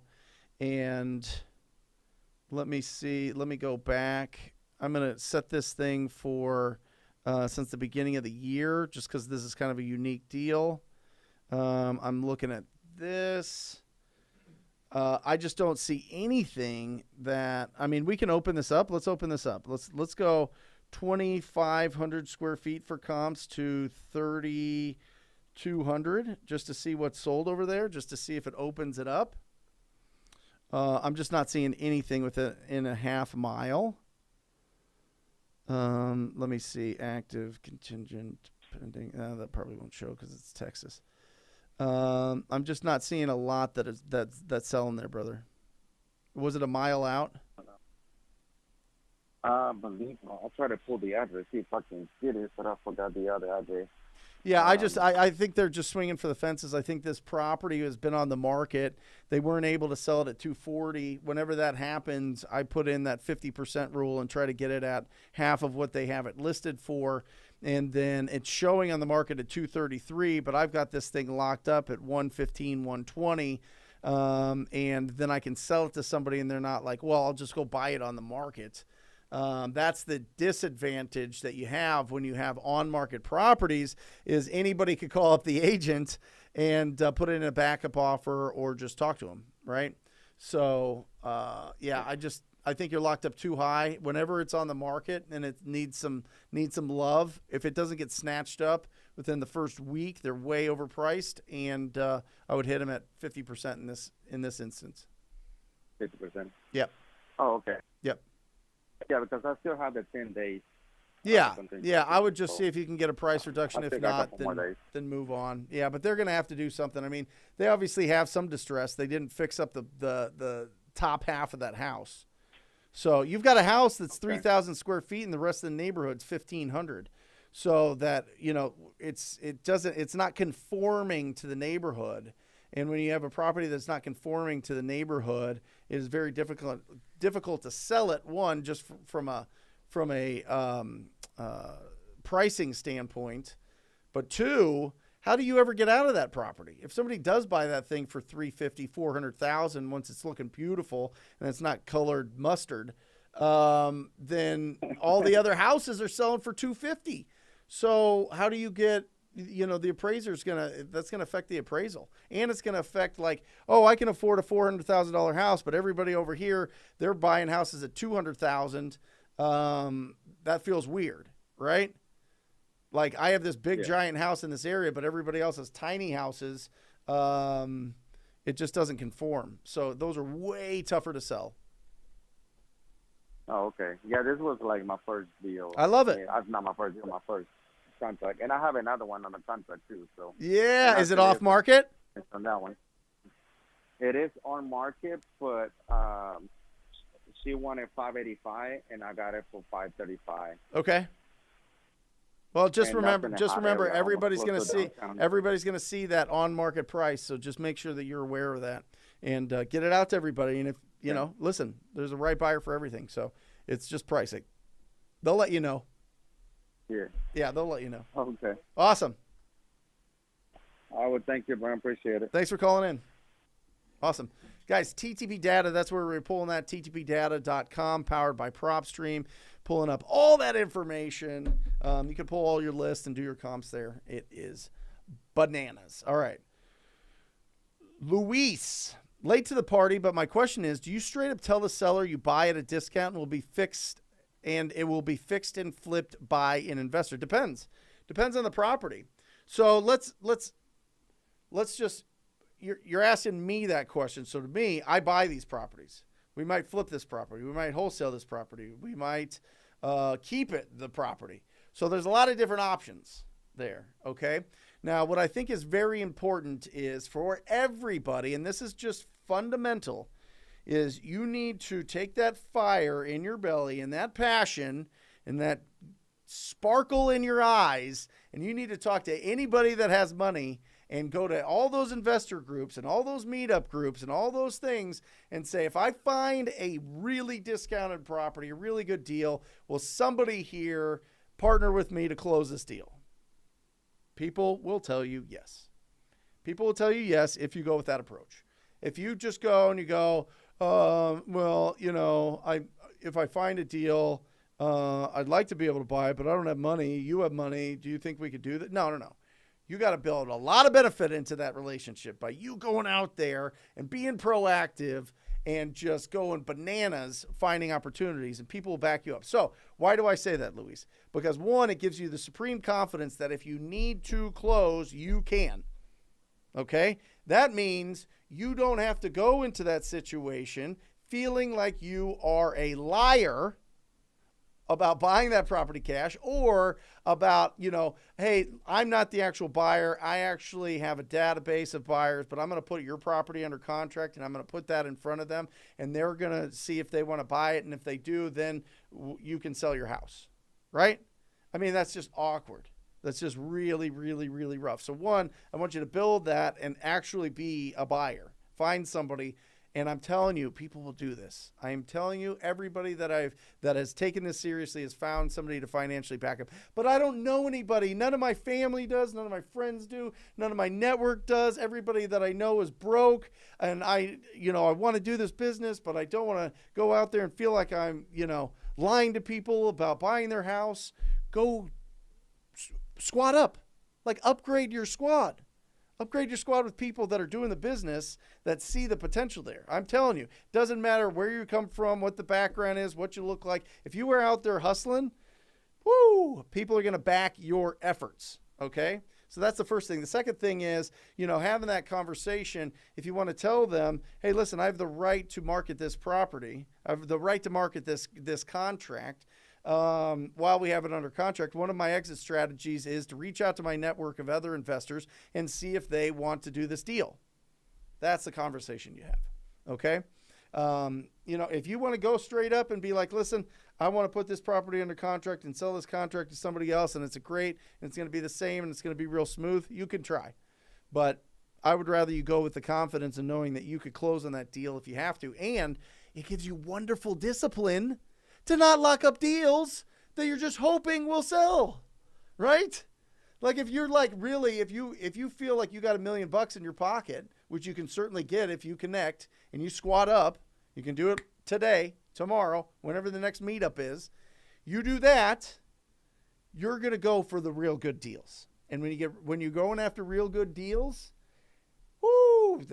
that keeps all those little skinny ones out, or the ones that you're like, well, it might work, it might not, I might have to get a price reduction, and then it turns into a nightmare, and then you get frustrated, and then you're like, this is way too much work for what it is. I'm going to go back to truck driving. I'm going to re-sign up with the military. I'm going to go back to teaching and nursing and whatever else, I'm going to go back and go to school or whatever it is. You know what I mean? I want to keep the frustration low. I want to keep the energy high. I want to keep the losses low and the wins high, so that you have a tailwind behind you, then you feel powerful, and you go out there and you change everything financially for yourself and your family. That's what I want. That's where all this is stemming from, because it's true. And just like the strangest secret, which we'll put up in we'll put it in the comments, a link to that. You got to watch it every day for the next week. That's your homework. But you become what you think about.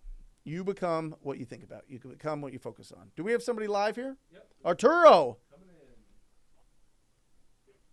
Yo, Mr. Brent Daniels. Hey, how are How's it you? going, sir? I am good. Where are you calling from? El Paso, Texas. All right. Excellent. El Paso. All right. Talk to me, Arturo. Yeah. Yes, sir. I wanted to ask you one thing real quick. I've been calling people. I've been making offers, but it seems like they leverage my my offer, the agreement, to somebody else. How can I close that timeline to get them to sign there? I love it. Quick, so they don't shop my deal. Are you able to meet with the homeowners? One of them I wasn't, because they're in California. Well, actually, both of them were in California, so I wasn't able to meet with them. I just talked to them over the phone.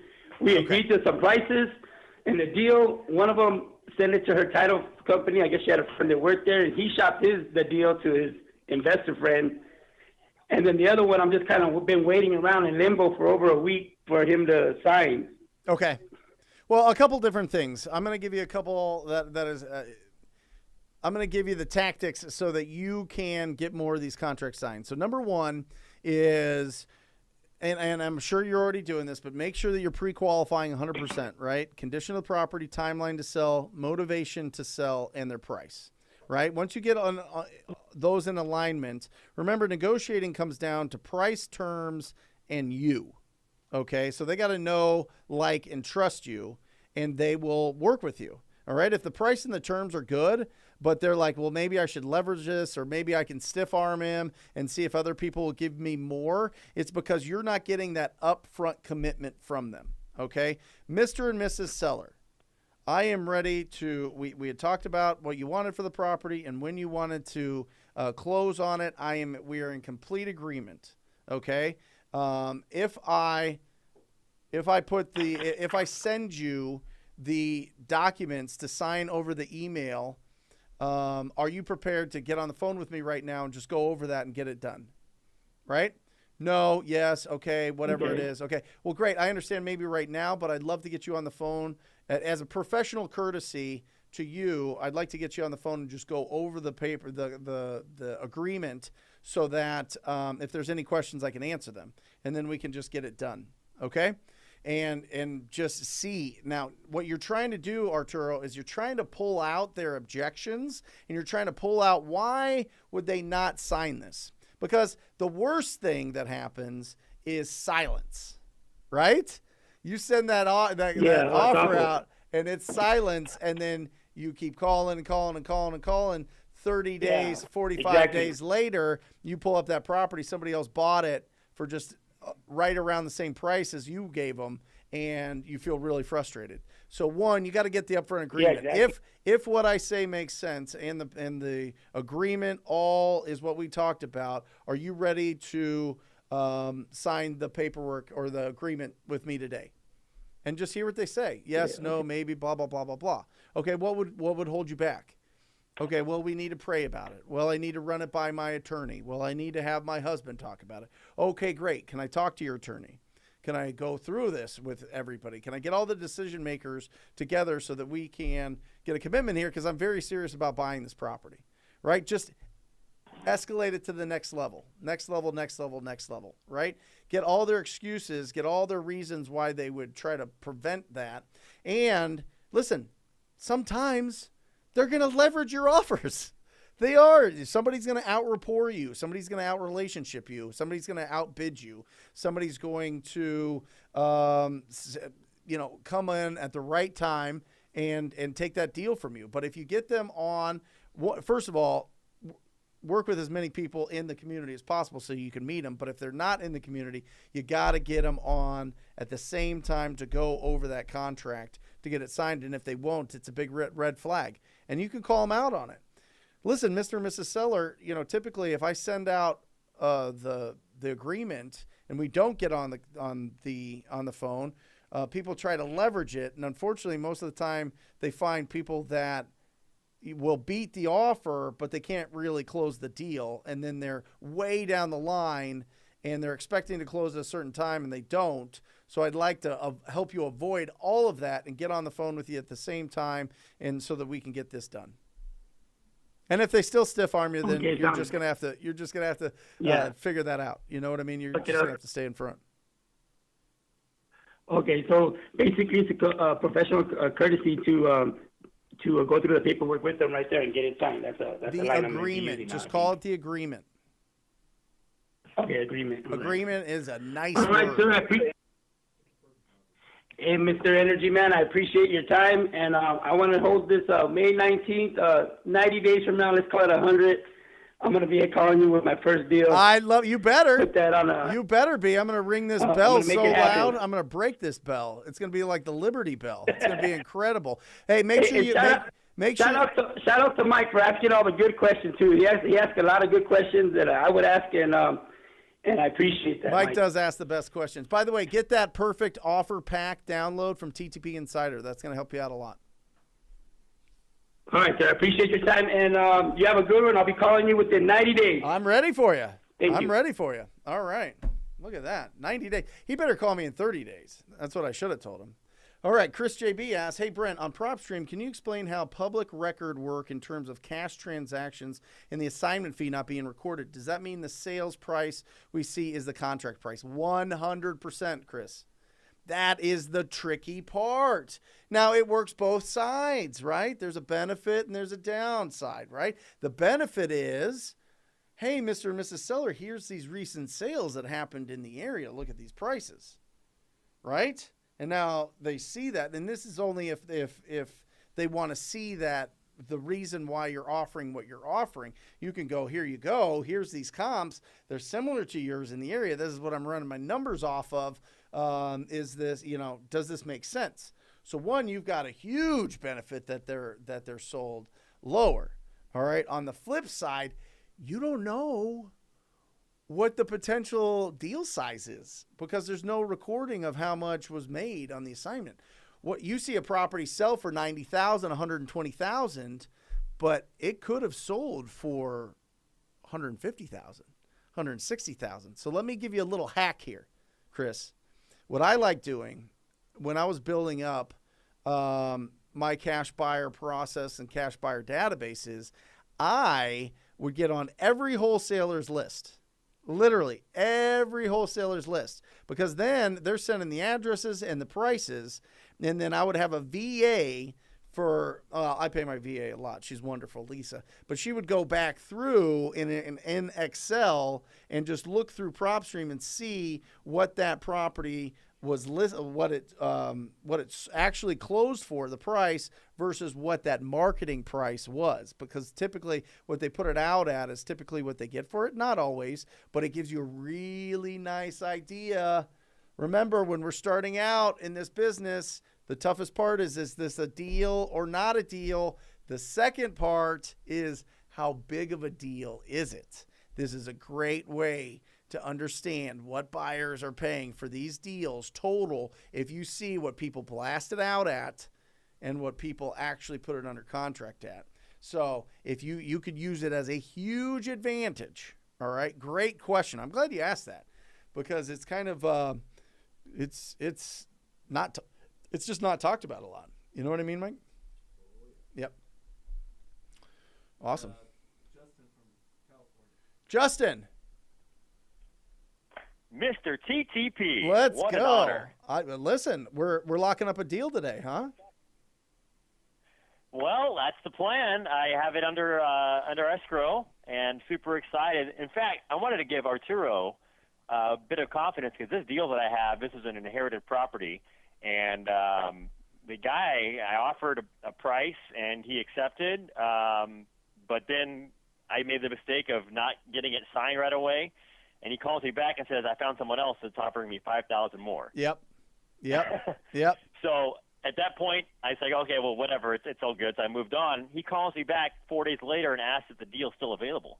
So, I mean, it really all depends on the rapport I built with the guy, I guess. So yeah, 100%. It's yeah, you must have done a great job. About this deal. Yeah, go for it, brother. I'm just curious. I'm slated to make about $30,000 on this deal, so I have a lot of debt. I kind of feel your pain when you talk about your story of being $700,000 behind the wheel. I'm not that much, but I definitely have in the six figures. So sure. This will obviously take a big chunk out of that. But I want to keep the business still going. So what do I do? I mean, I don't want to throw all of it at the debt. What percentage would you suggest in terms of keeping the business alive while still taking out a huge, is there like a formula you follow for that? Yeah, I love it. I mean, listen, you got to put, I'm not an accountant, but I would put a third away just for whatever, for taxes in the future. Okay. And the remaining, I would look at what is your expenses per month. And I would try to have in your account at all times 3 months of those expenses. That's going to make you feel really good. And then what I would do is I would go out, Justin, and I would buy something under $500 that I really wanted. right? I don't care what it is. I don't care if you want to buy a pair of shoes or pants, or you want to buy a really nice romantic dinner, or you want to rent a Lamborghini for the day, whatever it is, whatever you want to do, something that is a celebration for you, but you're not getting too wacky, but it gets out of your system. And then the rest of it I would put towards the debt. That's fantastic. Yeah. That'll allow me to still keep the business floating going forward and not, starting from scratch again. And listen, I want you to keep your level of enthusiasm. I want you to keep that fire. You know what I mean? I want you to keep going after more and more and more. I want this to be like your first time you took the drug and now you're addicted. You're just going to go crazy. You know what I mean? So part of that is, making sure that you celebrate for yourself. You know what I mean? Do something special for yourself and know that you earn that by your efforts. And then the rest of it, once it obviously snowballs once you get all that debt paid off and you got a team and you're doing consistent deals and you're starting to get really big deals, and all of a sudden you can do some really cool things with it. But celebrate a little bit and put some aside for taxes and pay off the debts and keep enough in for your business for at least 90 days.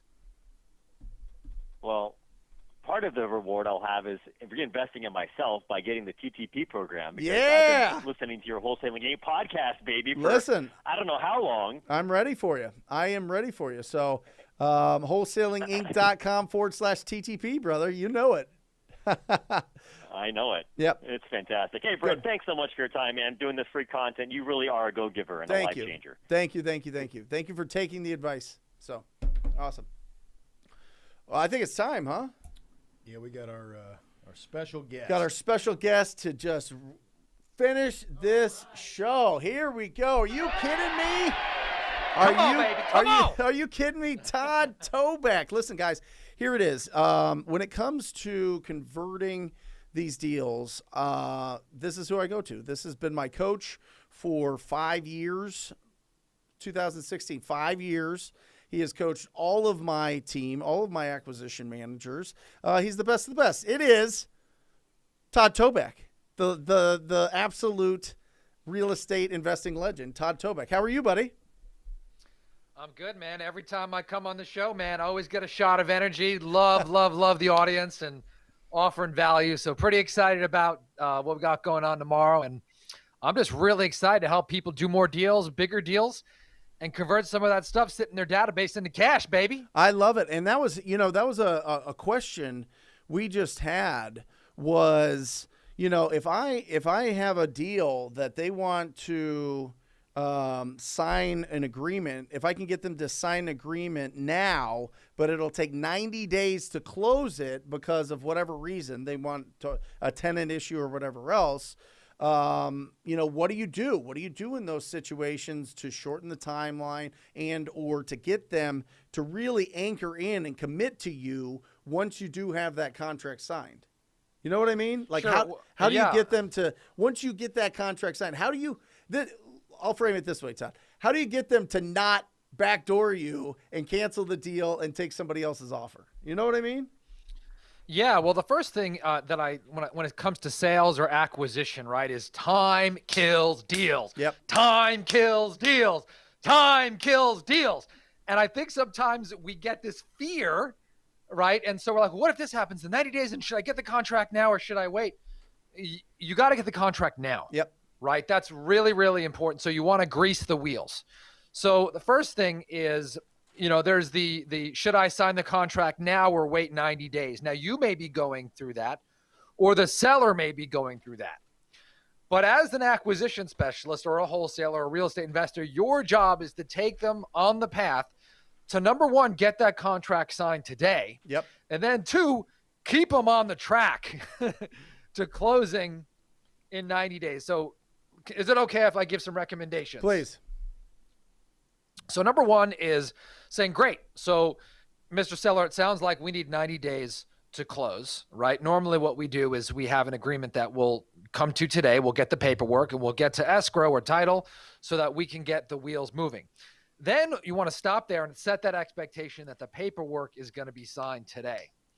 Then what you do is you future pace them on the 90 days. Okay, so during this time, you're going to deal with your tenant. You're going to give him your notice. You'll give him time to move. You'll mentally prepare yourself, and you'll also let title know whether you'd like your money like check or a wire. And you'll also think about those 90 days and what you're going to do with the money. Yep. Right. So now you future pace them. So what are your ideas, money? And then at that point is I'll try to flush out any objections during that point. So you want to hit them between the eyes with honesty and say, okay, great. By the way, during this 90 days, do you expect anything to pop up that might derail us from getting to the finish line? I love it. Yep. Sorry. Right now, Brent, it's really funny because that question is scary as hell, right? Because they might say something that's going to scare you, but you got to face it on. You've got to face it. And if there's an objection, you want it handled. You do not want something lurking underneath. Right. So, so that's my recommendation, right? Get the cart on the rail and keep it there and hang on for the ride. I've also found, though, that sometimes when you get the paperwork going and you get it to title or escrow, is you certainly want to try to speed that up and get that wheels moving. And so you definitely want to try to shorten the sales cycle there any way you can. I love it. And by the way, guys, Todd he doesn't do this often. Maybe a couple times a year, maybe a few times a year. He is training tomorrow. It's tomorrow. It's Thursday. There is a link in the description of this show of that training. It's going to be it's free. It's absolutely bananas. And he's just doing He's going out and he's giving everybody the tools that they need. It's going to be absolutely phenomenal. He's going to really break this down. How long does that training go for, Todd? We'll go for an hour. Awesome. Yeah. So I'll be on there just introducing you, and you're going to go bananas for an hour, and it's going to be incredible. So make sure, guys, if you're having any troubles converting, if you're having any sticking points in your business where you're getting leads but you just can't get them to commit, or if you've got deals falling out in escrow because somebody else is coming in and trying to offer them more, you need to be on that training. Check it out. What time is it tomorrow, Todd? 2 o'clock. 2 o'clock Pacific? 2 o'clock. Yeah. Yeah. Okay. Thank you. Teamwork makes the dream work, baby. That's it. So make sure that you jump on that. But is there anything, Todd, that I know. Okay, so you tell them, is there anything that would pop up that would, that you think that would kind of, mess up this or take us off the path to getting closed? Is there any way to insulate yourself from other investors finding out about this deal, going to the house and saying, hey, Mr. and Mrs. Seller, this is what they're selling it for. I can give you more. Why don't you work with me? Cancel that. And just work with me. What do you think about that? Because that's something that's the biggest fear that we run into. One of them. Sure. So I can tell you right now, we have a virtually a zero pullout rate. Right. I mean, virtually zero. And I have found that the more certain you are, the stronger your communication, the more that you get commitments, the more that you get title and escrow involved, the more that you show you're a man of your word or a woman of your word, the less likely the deal will fall apart. Can it still fall apart? Maybe, but the issue is if you go there, I always have a saying in our business that everything affects everything, right? And if you show up, 7 minutes late to your appointment, and then you tell them that the title company is going to call them in 24 hours and they call them 48 hours. And then you don't tell them that 20 people are going to be at the house when you're going to do your showing or inspection, and all of a sudden 20 people come up. Well, you're just these little, credibility ticks are going away. You're losing that. So for me, I tell the seller what to expect and deliver it, no matter how small the promise, right? So if I say I'm going to call you at 2 o'clock, I'm going to get in front of that phone at 1:59, and as soon as that hits 200, I'm going to hit call, right? And it's these little tiny things. The second thing, though, again, is if you are wholesaling it, you're going to have a lot of people there, anchor them, right? Let them know about that. And I'm telling you, if you do this the right way, our acquisition specialists are the best at this. They're like, it's going to be complete and total pandemonium. It's going to be awesome when you get this all done at once. The sellers love it. Yeah. Right? So, and then just have these little check-ins with the seller with appointments and then let them know. Right now, what I talked about is you want to listen for those things that will derail the deal. So if it's going to be 90 days, I do not like a 90-day close. I understand that, right? So you can derail it by closing early and negotiating a holdback from the seller. Yep. So you could say, hey, look, the tenant can do that. And it might be a way for you actually to get a better price. Because sometimes, people say it's all about the price, but this obviously 90 days is really important for whatever reason. Right. So, I would try to renegotiate that if it's that good of a deal. But if not, you're probably not going to have a problem. Just, seal the deal, get commitments, communicate, get title on board. I love to have title send out that paperwork within 48 hours. That's one of the things I also love to do, even if it's incomplete. Yep. No, it's absolutely critical. I mean, your title company has to be a huge part of your team.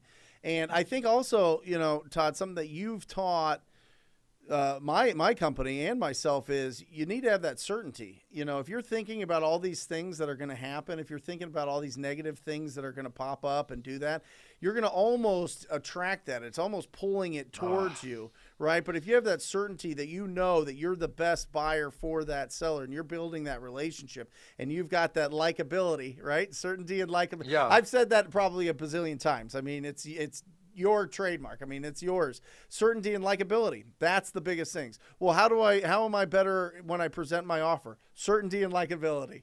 How do I do a virtual offer? Certainty and likability. What do I do on appointments? Just go over there with certainty and likability. And that's essentially, you're going to be teaching that and many, many, many more. We're coming down to the end of the show, but go ahead. Yeah. I mean, let me just say this one thing, Brent. It's funny because if you say, look, why do you need to buy it at this price? And I say, I've got to be able to make a profit. Just that one word. They're like, oh, this guy is really, really upfront and frank. Yep. Right. Versus if you walk around, you're like, it's going to be, $20,000 for me to fix the roof and $15,000 for me to fix the siding and $9,000 for me to fix the bathroom, and then all of a sudden they see all these buyers there and then, these little check marks, right? Yep. So just be it really upfront, have that certainty, right? Sellers love that. They just love it. And so it doesn't work every time, but it works most of the time. I love it. So, guys, definitely check it out. It's an hour of free training with Todd Toback tomorrow. It is in the show notes. I'm excited about it. Thank you, Todd. Thank you for popping on here. I'm going to wrap up the show, but I'll see you tomorrow. All right? All right. Talk to you soon. Awesome. Guys, what a great show. Listen to me. This is a fact. What I mentioned before, that Earl Nightingale, The Strangest Secret. It's on YouTube. Why don't you pop up the little thing, Matt, here? We put a link into it. This right here, it's free. You could just listen to it now. It's old school, so don't get all, crazy when he says man instead of people or man and woman or whatever else like that. It's old school, but it's really, really powerful. I don't know a single person that has listened to it over 100 times that is not a millionaire. Just saying. I know plenty of people that are millionaires that have never listened to it, but I'm just telling you, it is some fundamental knowledge to put into your brain. Definitely start listening to that. I've got my TTP students and family members listening to that every single day. It gets your mind right. It puts you in the right perspective, and it's the absolute truth. We become what we think about. We become what we focus on. All right. And that's what's important. And so get in there, get to that training, get out there, get into the community, drive for dollars. You got that. Crew, come on up, everybody that's been on this. Mike with the great questions, Daniel with the camera and the guns. Let's see that. Come on. Come on. Look at that. We got Alejandra with Instagram and her boa constrictor shirt. And Mike and Matt and Jesse, everybody, we love you guys. We get real excited every single week for this show, and we love all the feedback and the comments and the community that we're building here. So make sure that you're squatting up with people and stick around. Well, come back next week. The show is going to be absolutely bananas. I love you guys. See you next week.